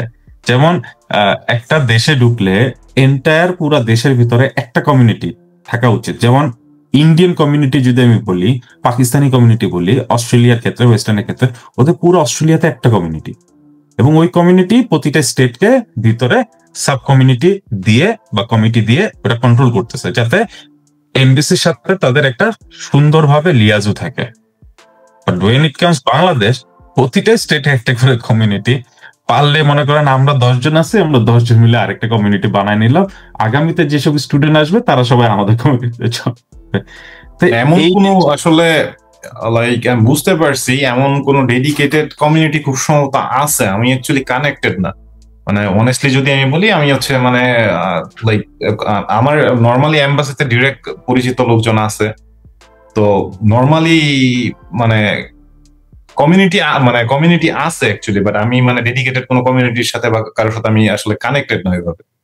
তো এর জন্য দেখা গেছে এই বিষয়ে আমি খুব বেশি একটা ডিটেল অ্যাকচুয়ালি প্রোভাইড করতে পারবো না। আছে ইন টার্মস অফ বিজনেস এর ক্ষেত্রে যদি এখন কথা আছে, যেহেতু আমাদের এই পডকাস্টটা ইন্টারেক্টিভ একটা সেশন, আমি আশা করি আপনার কাছে সময় আছে একটু দেওয়ার জন্য। বাংলাদেশ থেকে অনেকেই মনে করে যে চায়না গেলেই ব্যবসা হয়েছে। ঠিক আছে, কথাটা আংশিক সত্য, চায়নায় ব্যবসা করার অনেক আছে, কিন্তু অ্যাপ্রোচ, তারা এই ব্যবসার যে অ্যাপ্রোচ করবে, কারণ তারা মনে করে ফেসবুকে, হ্যাঁ এখন বর্তমানে অনেক চাইনিজ আছে যারা ফেসবুকেও আসা শুরু করছে তাদের বিজনেসের প্রচারণার জন্য। তারা আমিও এখানে দেখি, কারণ অনেকেই আছে ফেসবুক ইউজ করতেছে, কারণ তাদের বিজনেসটা তারা জানে একটা বিগ মার্কেট ফেসবুকে আছে, বাংলাদেশের একটা big chunk amount people Facebook use করে, তো তারা শুধু বাংলাদেশি না অনেকে ইউজ করে, তো তারাও আসার চেষ্টা করতেছে। কিন্তু বাংলাদেশিরা জানে না যে চায়নাতে মনে করে যে সাংহাইতে গেলাম, ওইখানে মার্কেটে গেলাম হয়ে গেল, বা বেইজিং এ গেলাম, ডালিয়ানে গেলাম, কুনমিং এ গেলাম, নানজিং এ গেলাম, এক একটা তো স্টেট এক একটা বিজনেসের জন্য ফেমাস। চায়নার এই জিনিসটা খুব ভালো যে তারা ডিসেন্ট্রালাইজ করে রাখছে, সেন্ট্রালাইজ কিছু করে না, ডিসেন্ট্রালাইজ। একটা স্টেটের ওটা ওই স্টেটের জন্য ওই পার্টিকুলার, লাইক ইলেকট্রিকের জন্য একটা স্টেট ভালো, মেডিকেলের জন্য একটা স্টেট ভালো, এক্সপোর্টের জন্য, ফুড প্রোডাকশনের জন্য একটা, ফার্মিং এর জন্য একটা স্টেট। তো বাংলাদেশিরা কোন একটা ছোট্ট তরুণ উদ্যোক্তা যদি চায়নাতে যায়, আমি সিনিয়রদের কথা বাদ দিলাম যাদের অনেক টাকা আছে, যারা তরুণ উদ্যোক্তা তারা চায়নাতে গেলে তাদের ফার্স্ট অ্যাপ্রোচটা কিভাবে করা উচিত যে আমি চায়না থেকে কিছু ইম্পোর্ট করব। এখন ইম্পোর্ট বলতে গেলে আমি কোশ্চেনটা এখন আসি নাই, আমি আগে সামারিটা বলতেছি। ইম্পোর্ট বলতে গেলে তারা মনে করে তাওবাও, টেমু, যে 1611 এরকম টাইপের অনেকগুলি ওয়েবসাইট আছে, এখান থেকে অর্ডার করো, বাসায় আমার চলে আসতেছে বা দেশে মালটা চলে আসতেছে বা প্রোডাক্ট আমি পেয়ে যাচ্ছি। চায়নাতে কিন্তু এইসব ওয়েবসাইটে যে প্রাইসে আছে তার থেকেও লোয়ার কস্টে পাওয়া যায়। হ্যাঁ হ্যাঁ, এই ওয়েবসাইট গুলি চায়নার নিজস্ব প্ল্যাটফর্ম এবং এরা বাইরের প্ল্যাটফর্মে মানুষদের, কাস্টমারদের আলিবাবা, আলি এক্সপ্রেস এর মতো বা ইবের মতো সেন্ড করার জন্য এই ওয়েবসাইট গুলি করছে, যেটা আপনার কমার্শিয়াল ওয়েবসাইট, বাট পাইকারি দরে বিক্রি করতেছে। বাট এই পাইকারি দরের থেকেও আরো পাইকারি দরে চায়নাতে জিনিস পাওয়া যায়। তো ওইভাবে একটা তরুণ উদ্যোক্তা যদি চায়নায় যায়, সে মার্কেটটা কিভাবে অ্যাপ্রোচ করবে?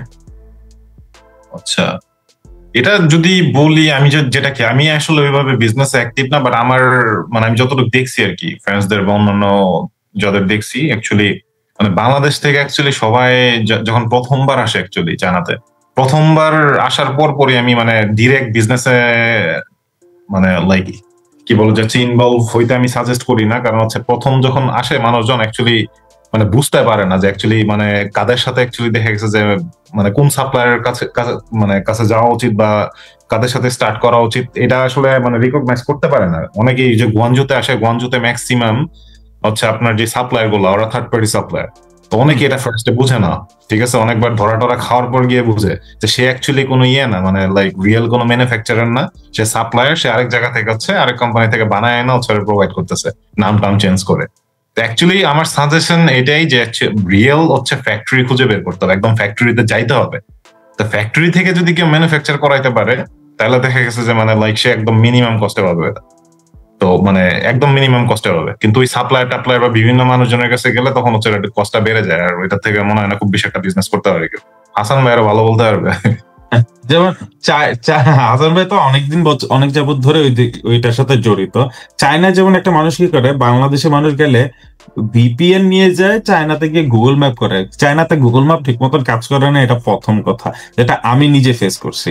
দ্বিতীয়, চায়নায় ওরা একটা জিনিস করছে কি, ওদের উইচ্যাট আছে।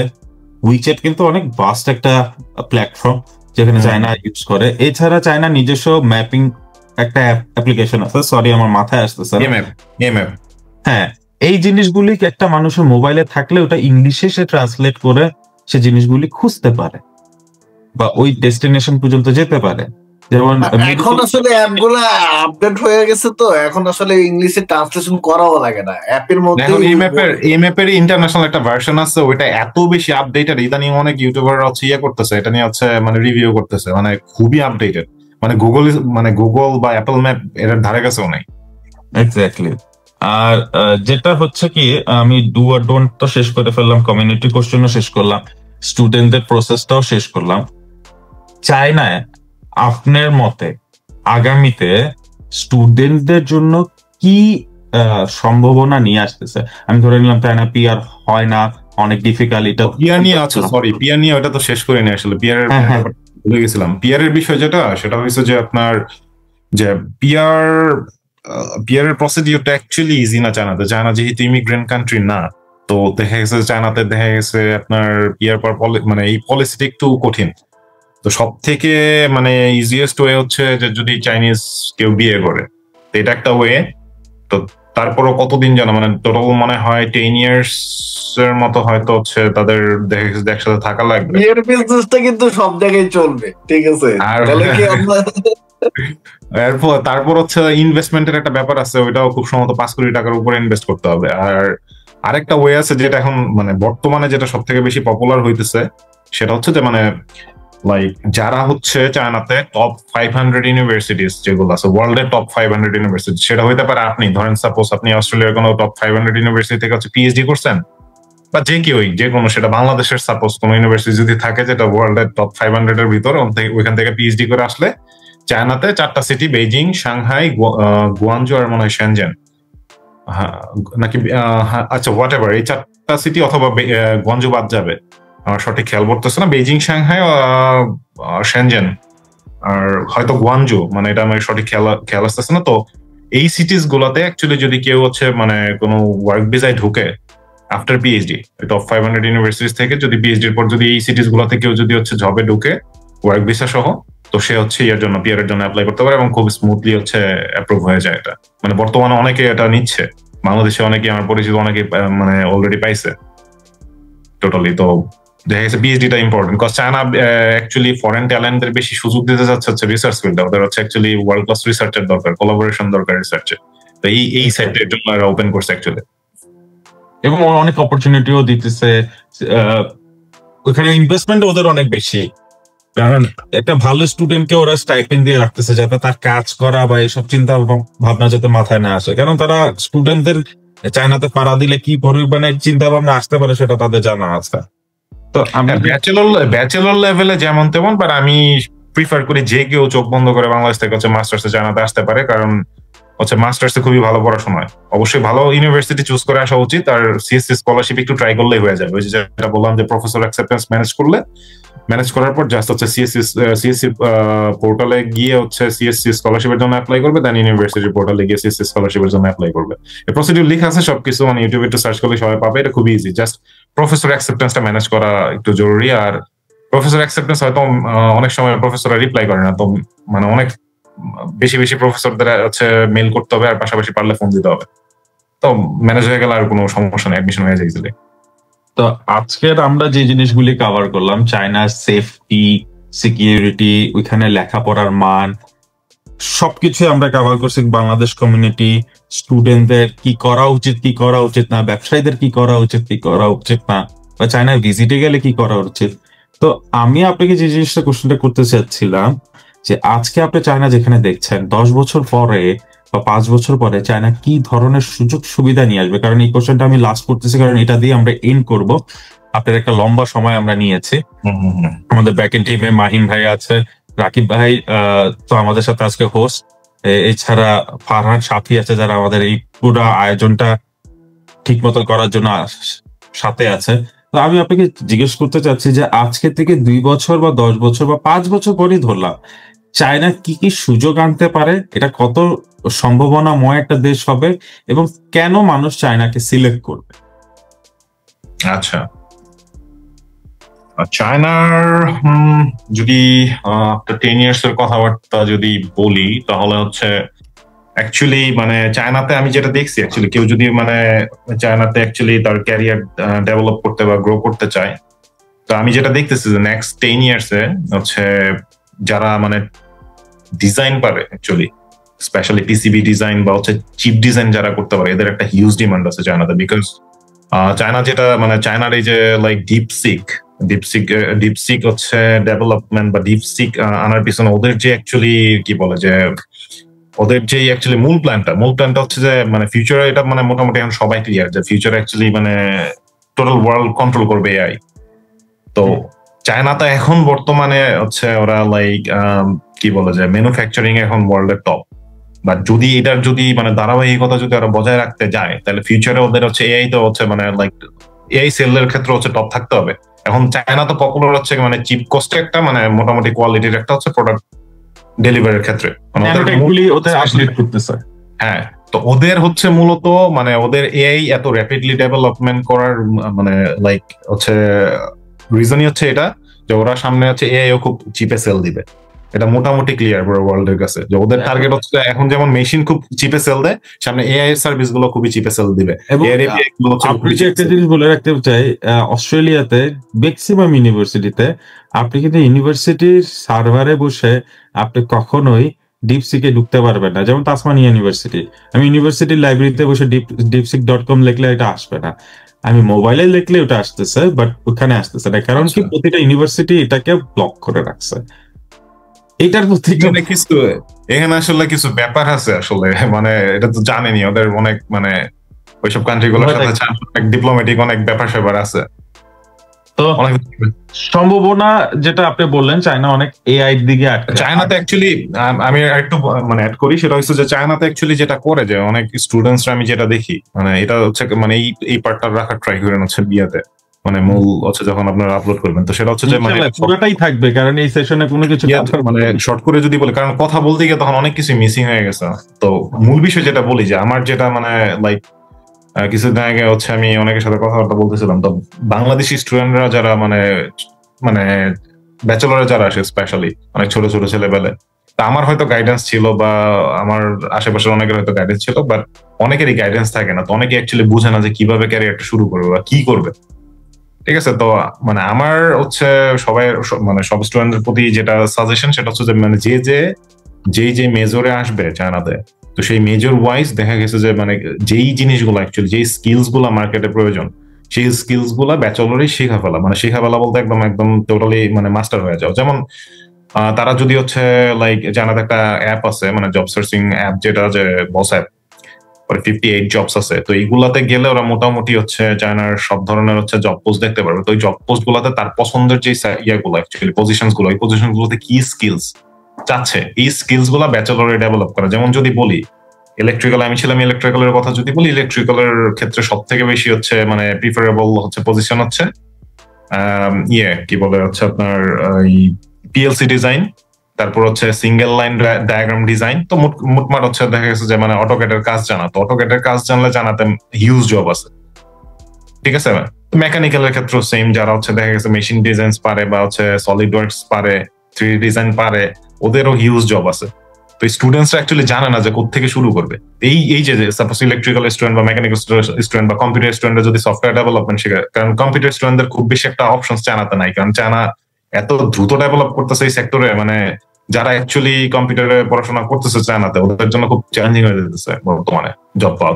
তো মানে আমি অ্যাকচুয়ালি প্রিফার করি না জানাতে মানে বাংলাদেশি স্টুডেন্টদের কম্পিউটার ইঞ্জিনিয়ারিং পড়াশোনা করতে, কারণ আমি মানে লাস্ট 2-3 বছর অনেকের সাথে আমার কথাবার্তা হচ্ছে যে কেউ এই ডিপার্টমেন্ট রিলেটেড জব পাচ্ছে না, কারণ এত অ্যাডভান্স লেভেলের স্কিল চায় ওরা, হচ্ছে এটা মানে এত দ্রুত ডেভেলপ করা পসিবল না, এত ডেভেলপ করতেছে ওরা।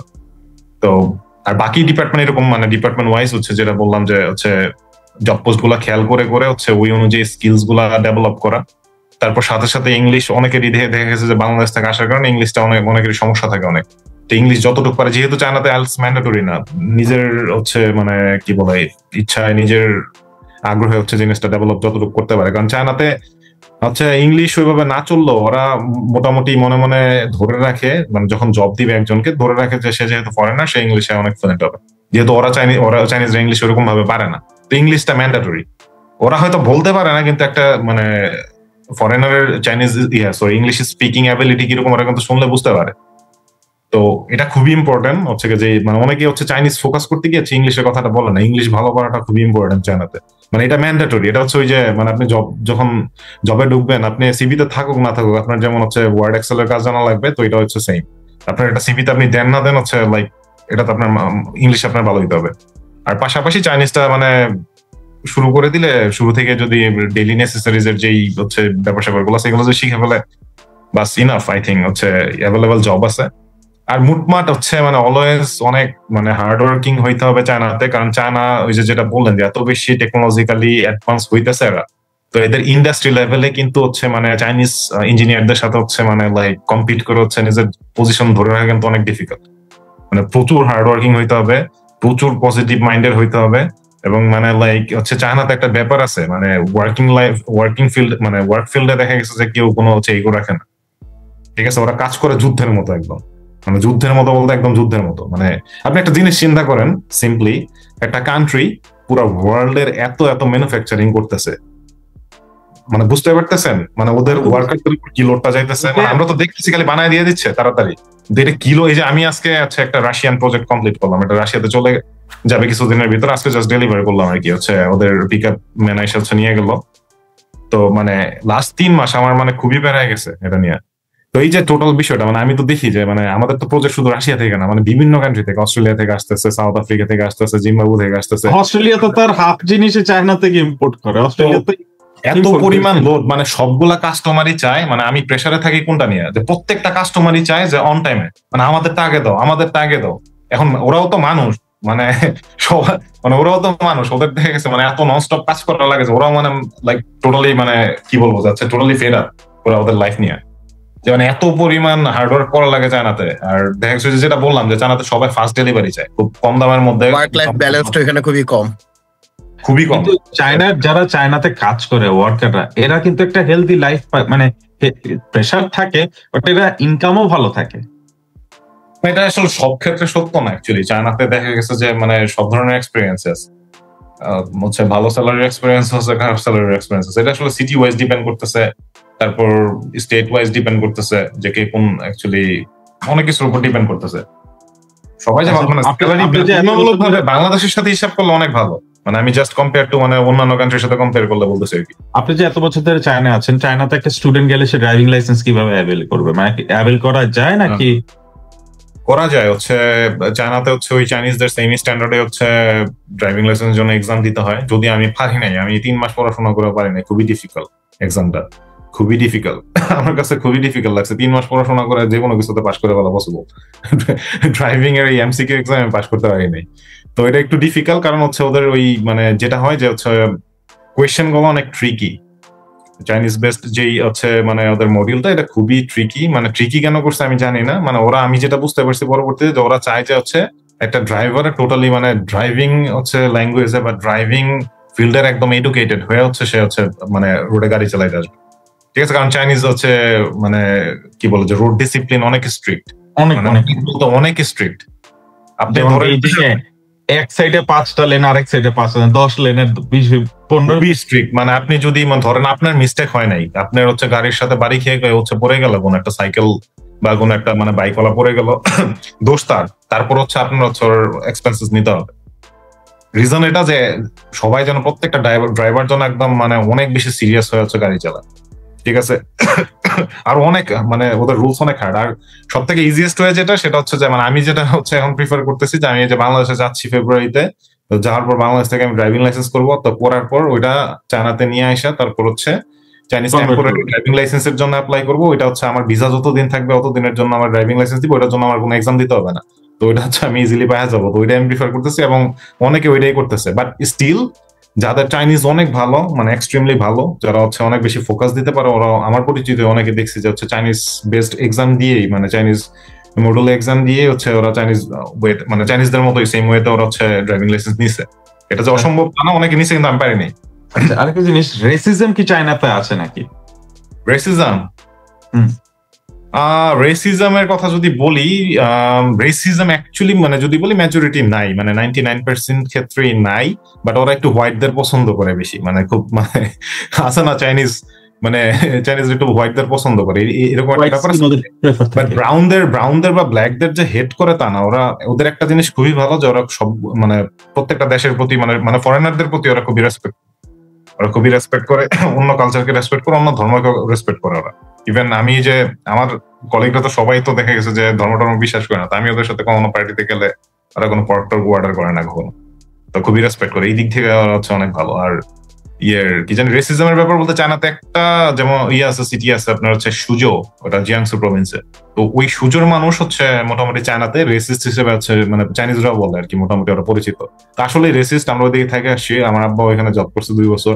তো এখানকার মানুষজন একটু রেসিস্ট, বাট মানে এক্সট্রিম না, মানে ইউরোপ, পোল্যান্ড বা হচ্ছে ওইসব কান্ট্রির মতো এত এক্সট্রিম না। মোট কথা হচ্ছে যে মানে ওদের সাথে লেম কোনো কিছু করা যাবে না। বুঝতে পারছি।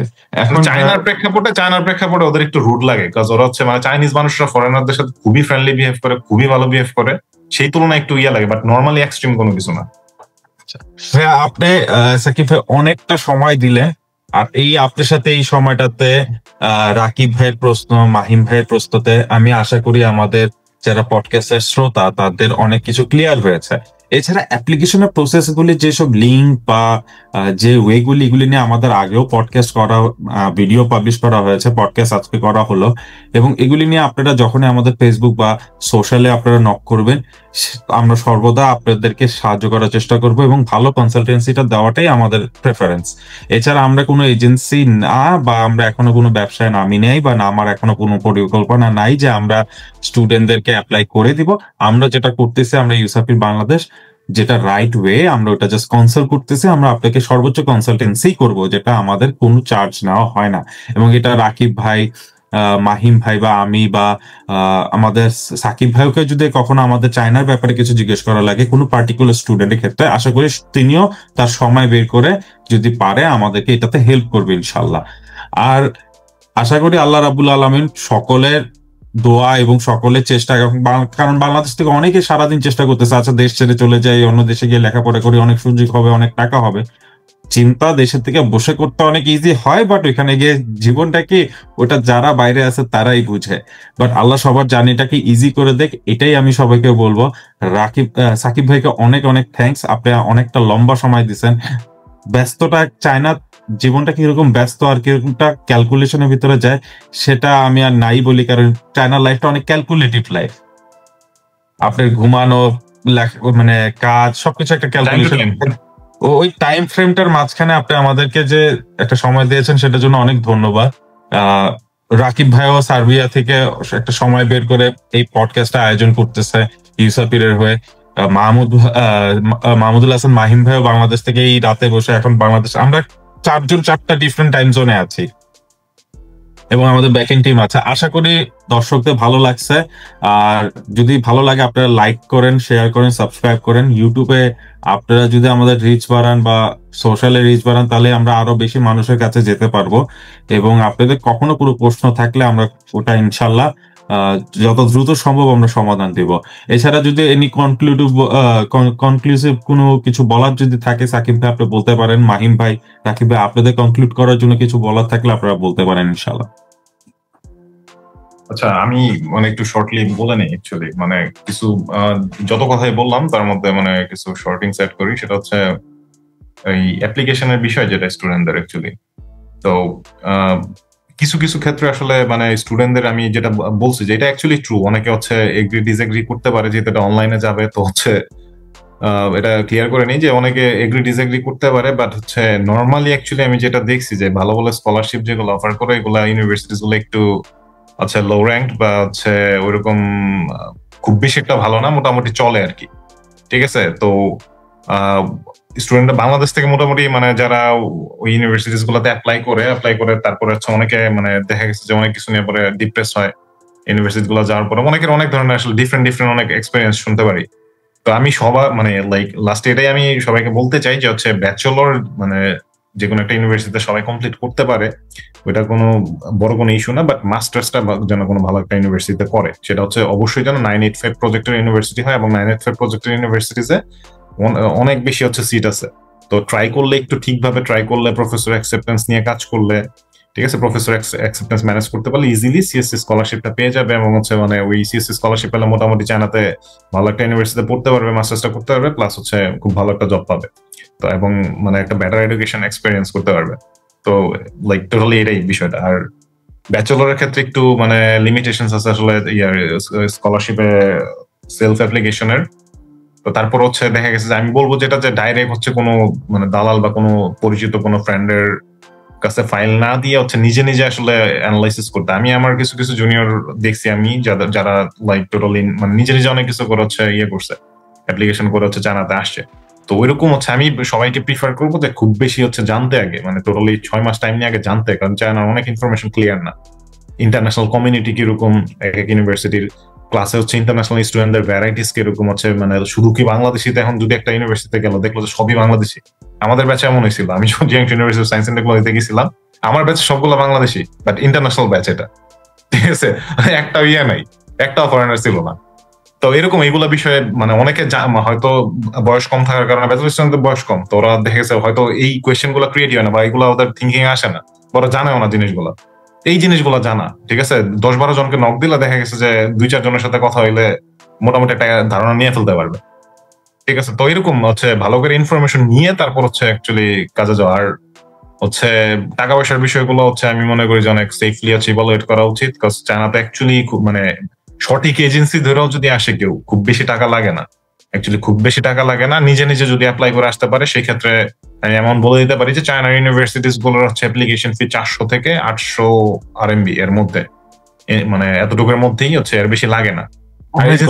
এজেন্সি কিছু বেশি সার্ভিস ফি নেয় এতটুকুই, বাট মানে আমি বলবো যে হচ্ছে আগে হচ্ছে নিজে নিজে ট্রাই করা, এজেন্সির কাছে যাওয়ার কোনো মানে হয় না, হচ্ছে আগে নিজে নিজে ট্রাই করা। যদি একবারই না হয়, একবারই কোনো ওয়ে না পায়, সেক্ষেত্রে হচ্ছে এজেন্সি সার্ভিস না, যেটা হয়তো সব দেশের ক্ষেত্রে অনেকে করে, অনেক কিছুতে আসলে ডিফিকাল্টিস ফেস করলে হচ্ছে তখন এজেন্সির হেল্প নেয়। তো এটা করতে পারে, but still 6 months at least proper study করা চায়না নিয়ে। যদি কারো ইচ্ছা থাকে তাহলে হচ্ছে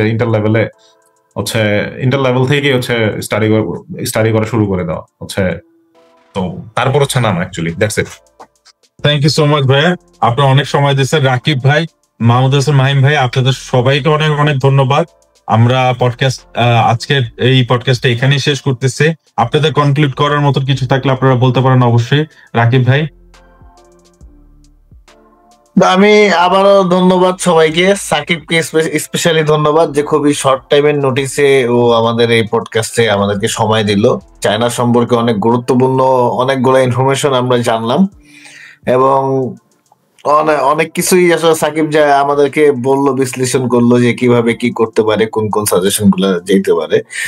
তো এট দ্য এন্ড আমি সবার ইউটিউবার বাংলাদেশের সবাইকে বলবো যে যারাই এই ভিডিওটা দেখবেন, আমার মতে যে যারা বিগ একটা কম্পিটিটিভ বাজেটের জন্য কোন একটা দেশে অ্যাব্রোডে পড়ালেখার জন্য চিন্তা করতে চাচ্ছেন, তারা অবশ্যই চায়নাকে ফার্স্ট প্রায়োরিটি দিতে পারেন অপশন এ হিসাবে। কারণ চায়না হচ্ছে আগামীর ভবিষ্যৎ, আগামীর দুনিয়া এবং বর্তমানের দুনিয়াও চায়না। এটাই হচ্ছে আমার কথা। তো সবাইকে ধন্যবাদ, সবাই আমাদের সাথে থাকবেন। আমরা পরবর্তী উইকে বা পরবর্তী পডকাস্টে অন্য কোনো দেশ, অন্য কোনো ভিন্ন কিছু নিয়ে আসার চেষ্টা করব। এটাই হচ্ছে। আর সবাই বেশি বেশি লাইক, শেয়ার, সাবস্ক্রাইব করবেন। ধন্যবাদ সবাইকে। Thank you. মাহিম ভাই, আপনার কোনো কনক্লুড করার কিছু? আসলে ফার্স্ট অফ অল সাকিব ভাই, thanks for joining, thanks for the এতগুলো ইনফরমেশন দেওয়ার জন্য। আর যেটা সবসময় বলি যে চায়না নিয়ে অনেক মিথ আছে, অনেক মিসআন্ডারস্ট্যান্ডিং আছে, অনেকগুলো মানে প্রোপাগান্ডা বলতে পারি। তো এইসব জিনিসগুলো আসলে অনেক ভালোভাবে বুঝানোটা আর এই যে ইনফরমেশন গুলো পাস করাটা, এটা সবাই করে না। আমি মনে করি থ্যাংকস এই উদ্যোগ নেওয়ার জন্য সাকিব ভাই, এত ব্যস্ততার মাঝখানে হলো সময় দেওয়ার জন্য। আর শুধু সাকিব ভাই আপনাকেও না, আমি আকিব প্লাস সাকিব ভাই থ্যাংকস এরকম একটা এপিসোড গুলো চালু রাখার জন্য। এন্ড আই হোপ এটা আরো অনেক ভালো বেনিফিট নিয়ে আসবে আমাদের ভিউয়ার্সদের জন্য, সবার জন্য।